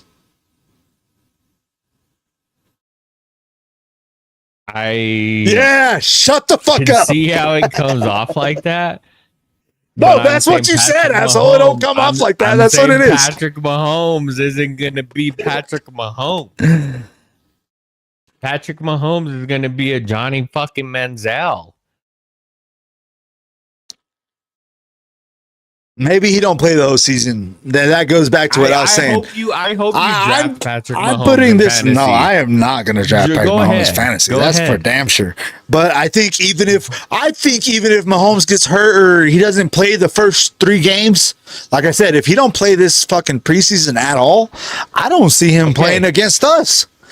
But I will say I can see Justin Fields and Kenneth Walker running the shit out of that fucking ball because Andy Reid knows how to fucking run an offense and they fucking do something against us. And I will say this.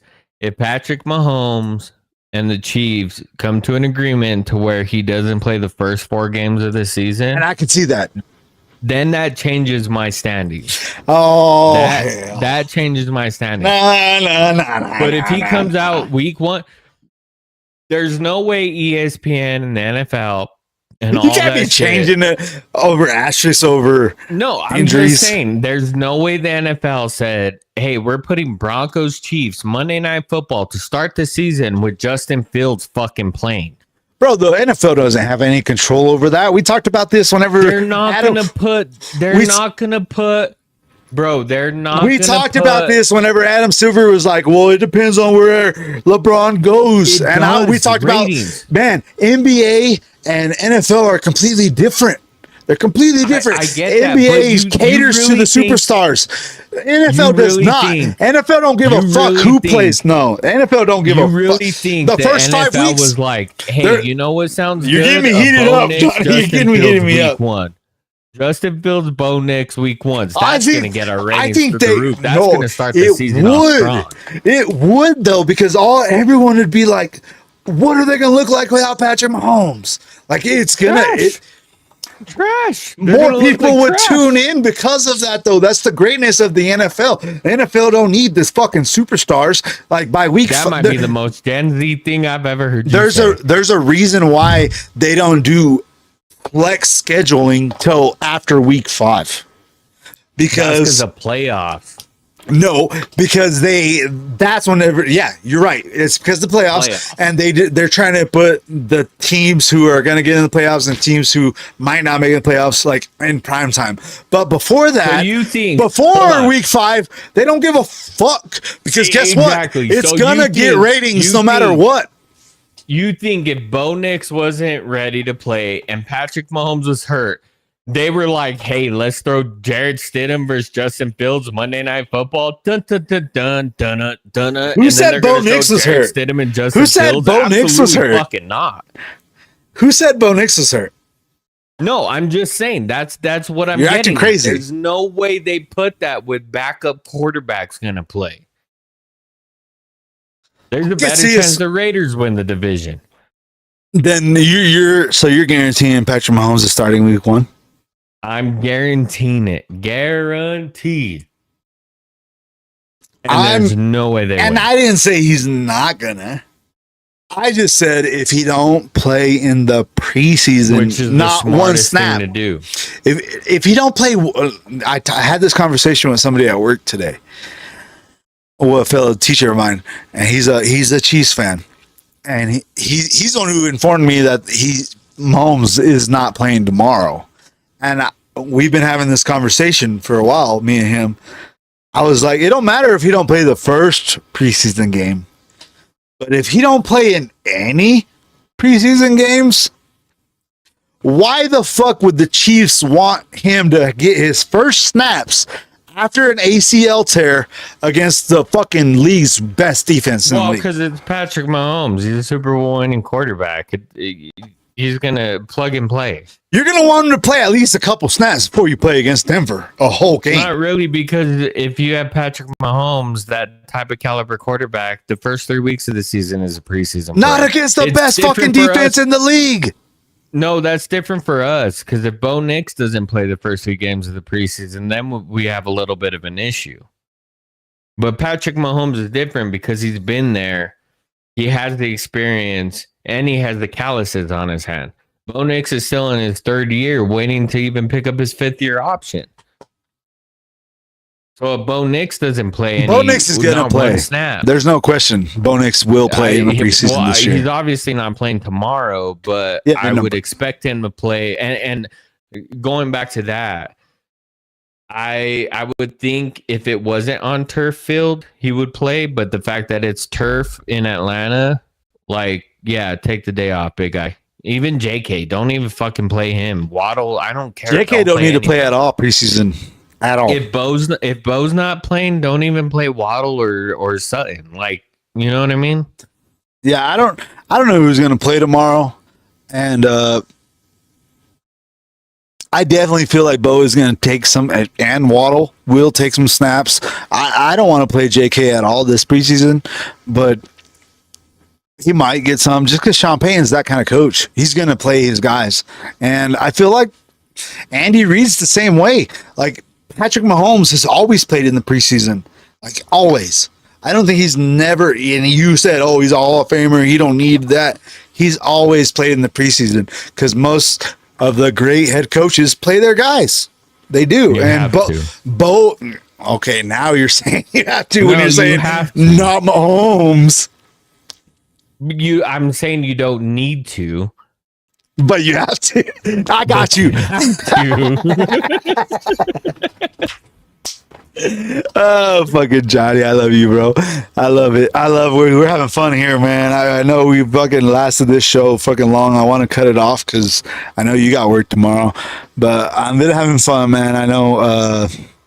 I just feel like if Mahomes don't take any snaps, I wouldn't be surprised if he don't play against us, because why the fuck would you want to play your very first snap after ACL tear against one of the best fucking defenses in the league, if not the best fucking sacking defense in the league, because that's guaranteed what we are. Right. So, yeah, why would he want to play against us without playing the preseason? Well, and the crazy thing is, I'm sure you've seen it on social media where the doctor, whoever, said that he could play, but he needs to be a more pocket passer quarterback. He can't move. That's not a Mahomes. And we played sports. If you tell me right now, me, 34, overweight, go play basketball, but you can't jump, don't go crazy for rebounds, and don't hustle on defense, I'm going to do that for the first 75 seconds. And then after that, I'm going to see a rebound and go jump for it and then break my fucking knee. Hey, once my team goes down by 10, Then know I'm what I fucking mean? locking in, man. It's balls to the wall. Yeah. And you're telling a professional quarterback, that's me. You're telling a professional quarterback who has a ring to just, hey, chill out, just stay in the pocket. Ain't no way, dude. Ain't no way. No, I agree. That's why I have them second in our division and making the playoffs, because I think Andy Reid is going to have something planned up, whether Mahomes is in it or not. Like, if Mahomes misses a few games, I expect If him. he's not in it, there's no way Justin Fields throws for more than 175. But he If can it's run week that shit with Walker. Dude, if it's week 1, I'm telling you this right now. If it's week 1 and Justin Fields is starting and his line is at 174.5, we're hammering the under on passing yards. I agree. He's not against our defense. Yeah, but We're unloading our retirement. offensively, though, we start slow, man. Ever since Bo's been our quarterback, will. hopefully we don't this year. I think this year we're gonna start off. That's why I picked us. I feel like Mahomes is gonna be healthy all year. I feel like Walker is gonna be a big addition to their team. I feel like the Chiefs have always had great defenses. I feel like they're gonna make the playoffs, but Denver is just better. We got a better team, got a better defense, got a better wide receiver crew. We got better probably running backs, definitely a better offensive line, and it's up to Bo Nix to prove that, hey, this is my team. I'm a MVP caliber quarterback, and we're gonna fucking win it all. It's really up to Bo, because the last 2 seasons, his rookie year and this past year, he was inconsistent, dude. You could. I praise Bo a lot. He was down clutch. the field after 20 He yards, he was Very clutch inconsistent. when we were down. When we were losing, he was very clutch. I love him for that. And that's But in that's the gonna be my first last and point I second make. quarter, he was not the quarterback we needed him to be. Honestly, a lot of his passes looked frantic. I'm not. I don't want to rush his footwork. Exactly. He did not look like he was. He was overwhelmed a lot of his first 2 years. He really was, including last year. The first time that I actually seen him very calm and collective was when I met you and Lucas went up game. at the Packers game, and he looked I like know. he took control of that Calm, cool, and offense. collective. And he looked the same the next week, even though we were against Jacksonville and we lost. He still had control of that team. Our defense kind of shit the bed on that game, but he still like fought every fucking drive. And I feel like the last 2 years, every fucking drive was like a roll of the dice. So you didn't know if he was going to be good that drive or not. But when he was good, it looked great. But Yes. there was a lot of his drives, and he's very inconsistent. A lot, and a lot of the NFL professionals that pick Drake May and Caleb Williams and what's his name from Commanders? I always forget his name because I think he's going to be ass. They pick him over Bo in that draft class because of that reason. Because Bo was very inconsistent. As long as they could figure that out this year, he can be an MVP type quarterback, just like fucking Drake May was last year. But this time he might fucking win it. I have Bo winning the MVP, is what I'm trying to say.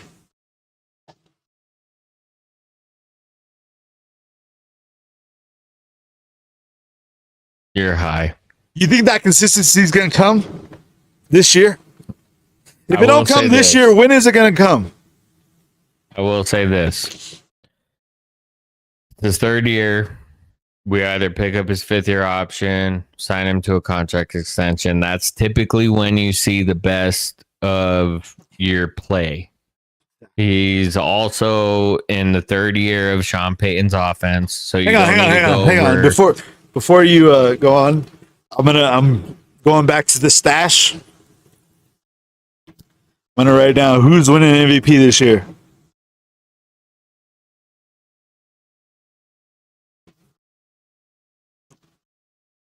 Think on that. Go on. Go. What else are you saying? So 30 under Sean Payton, you're going to see a lot of familiarity.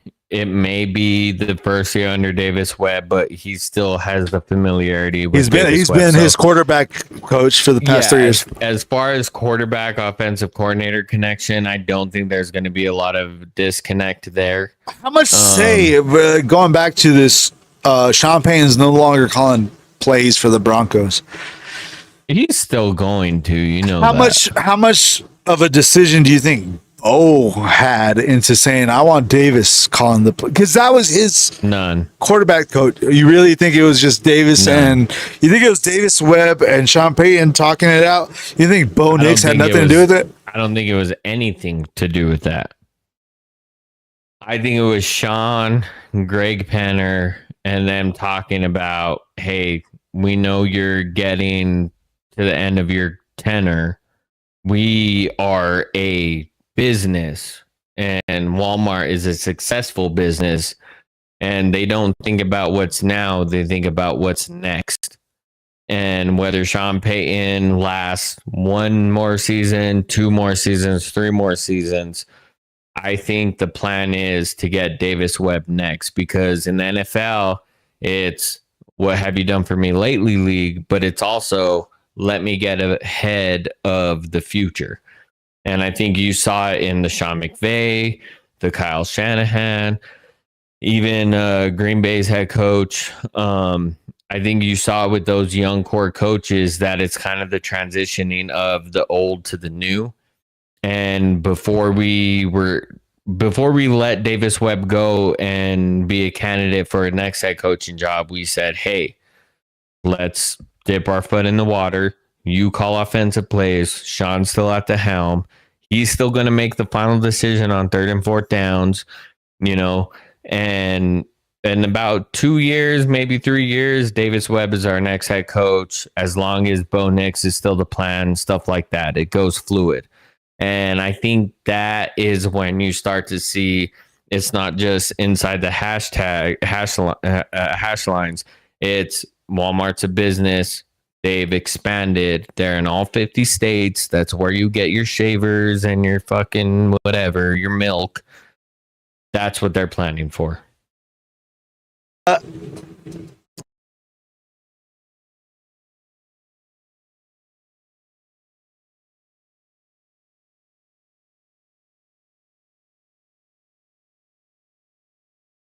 My mic wasn't on, my bad. I knew it wasn't on, but no, I don't think. I think Sean Payton's gonna be our head coach for a while, bro. You don't think? Only because I just said I think fucking Bo Nix is gonna win the MVP. He's probably my pick. If not, it's gonna be Josh Allen. You know what I think? Josh Allen or bigger picture is? I think Sean Payton wants Davis Webb to get a fucking head coaching job and get the fuck out of his way. Yeah, exactly. Ain't nobody else going to take Sean Payton after this. So I think Sean, in his mind, is win a Super Bowl in the next 2-3 years. And then you go into the front office. And what better group to go into the front office with than here in the Mile High City with Davis Webb as the head coach. Bro, if Sean Payton, your vice president of operations. Sean Payton wins the Super Bowl in Denver, he will have a job in Denver for the rest of his fucking life. Just like John Elway. And that's the plan. As long as Davis Webb don't go out and shit the bed. Yeah, as long as Bo Nix don't. I'm telling you, bro, I love Bo, and he's a great quarter. I mean, I love his clutchness. I love his clutchness, but I hate Bo Nix is. You know why I don't think Bo Nix will shit the bed? He does a lot though, bro. Like I love him. Like he's a good quarterback. He's very clutch, but he's not consistent, dude. There's a lot of times where we have a 3 and out, and I'm like, what the fuck are you doing, dude? That's play calling, and we'll see how that goes. But you know why? You know why? Why? He doesn't take sacks. He's not careless. There's an Oregon offensive coordinator that asks potential quarterbacks and players, do you like chocolate ice cream or do you like vanilla ice cream? And if they answer, well, I don't know, is it Breyers or is it Great Value, whatever, then you're automatically not going to be on the team. I want a decisive decision, and I want you to get to the point. And that's Bo Nix. Bo's like read vanilla. 1, read 2, read 3. I want vanilla. I want chocolate. Bo Nix is Whatever it very vanilla. Going that's Bo Nix. back to fucking what's his name in San Diego, Herbert.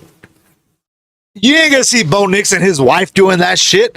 Bo Nix married his wife back in fucking Auburn.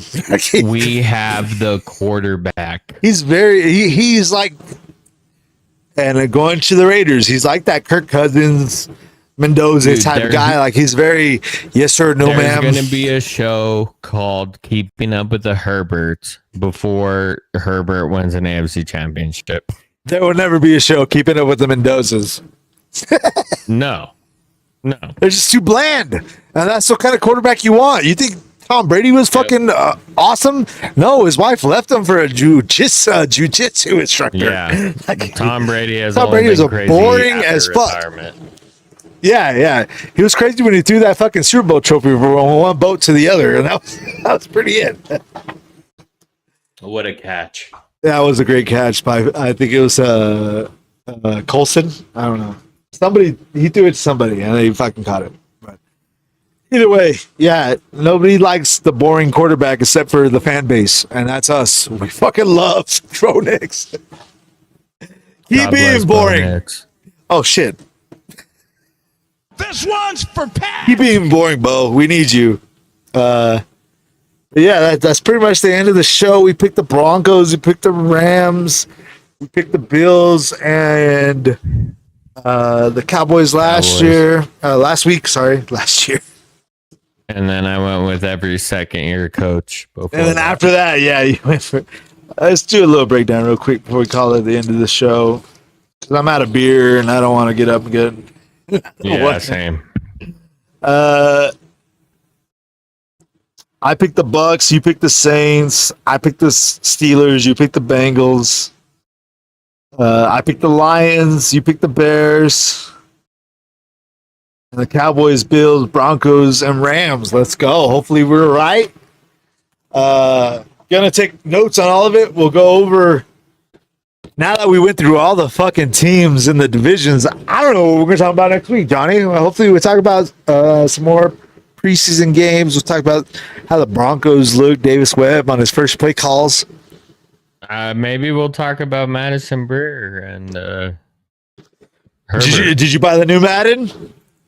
Just came out today. I actually didn't. I took part in the EA Play or whatever that they offer, and the free, the demo. This might be the first year since I was like 12 that I didn't purchase Madden. The day of, yeah. I think that means I'm getting old. I may go get it tomorrow just because we talked about, and I've seen a lot of videos of like the graphics look sick as fuck. Dude, the coolest thing ever. The intro. And I'm biased. Let's go. The intro is the dopest fucking thing I've seen, and that's why I had to get it. I thought it was cheesy. No, I really did. Like really? What we're talking about, because we didn't really explain it well, is the Broncos, skydivers. the skydivers going into Broncos Stadium. You thought that was cheesy? If you're a Bronco fan, you go to every home game early so you can see the skydivers There's no land. way you said that's cheesy. It was cheesy only because not because of skydiver things, but if you watch it, like it shows the skydiver's point of view, like landing into Mile High. That's dope. But let me finish. Like Mile High is not going to be a thing in 4 years, so this is very special, right? Yeah, this is huge as a Bronco fan. Like to see the skydivers land inside the stadium, like that is the coolest thing about being a Bronco fan. Dope. And the flyover. Dope. But whenever in the video game, when they show you the POV of the skydivers, they show all these, like, it looks cloudy and it looks like it's going to snow or rain or whatever. Dope. And then they're like falling through the clouds, and then you see the stadium, then they land. Dope. And then it zooms up from like as the stands looking at, and there's no clouds. There was zero clouds. So it's like that's just mad and being stupid. So it's like up there, they're flying through the clouds, and then when you look up, there's zero clouds. It was fucking stupid, bro. It's cheesy as Maybe fuck. they don't have 2010 vision. It dude, was or dumb. 2020 vision. If they would have put some clouds up there, why even put the clouds in the first place? Just put. Yeah. If you have the clouds there, then put the clouds there. It looked Dude. dumb, and I hope Dude. they fix it. Hopefully, they update it and fix it to where there's clouds, because that just made you're zero asking- sense. You're asking too much from a company that didn't Zero get sense. They didn't even give PS2 a 99 overall. What do you expect? Everyone was hyping up that fucking video of the skydivers, but literally, whenever it jumps to the point of view, watch it again in a minute. When it jumps to the will. point of view and you're looking up, like it shows them falling, but there's no clouds, so it just threw it off. Maybe it's because I'm a VR guy, so I'm very immersive. So whenever I see POV, True. I want to see POV, and that was looking like shit. But it That's was true. cool. Maybe that's why. That's a good point. It was cool though, that the fact that they added the skydiver thing. But yeah, they need to fix that. I'm sorry for hating, but yeah, I saw the graphics of like the players' jerseys like catch snow on them, and like they like move all crazy. Like I definitely want to cap the new Madden. It's definitely dope, but it's the same shit every year. That's why I didn't buy it. Yeah. Usually I don't buy it because I have we talked about this last time, because I have Game Pass, and usually by like week 10 Game Pass it drops on Game Pass for like not free because you pay for Game Pass, right? But usually by week 10 it'll be, so what's that, like in October, like around my birthday, usually it drops on Game Pass for free. So Xbox, shout out. But yeah, man, that's pretty much it, man. I hope you had a good night, Johnny. It's fucking late, I know. Johnny, Yeah, it's way late. Johnny is like always telling me, "Hey, bro, we can only do like an hour or 30 minutes, bro." And I'm like, "I But know." we will start cutting stuff up and make it more user friendly. Yeah, well, that's the point. We're doing these live videos, and we got to cut up and post to the other like videos, you know, of Yeah. make people want to come here and click on this and click a like and a subscribe. Like and subscribe. Follow us on TikTok and on Facebook. We have pages My there. Twitter's right down there. Our Twitter. We need to be better about posting that. I'll make an Instagram for us. Yeah, we're gonna get to posting a lot more shorts. So if you don't have time to watch this whole show, don't worry. We got you. We go post some shorts, and you can see what we talked about every Thursday throughout the week. We'll be posting them throughout the week, and every Thursday, hopefully, is we're gonna go live.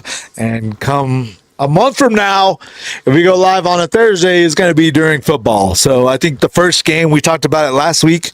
If we keep this up on Thursday, the first game we go live on will be the Bills game at home in Buffalo, week 2, against who? I forgot who it was.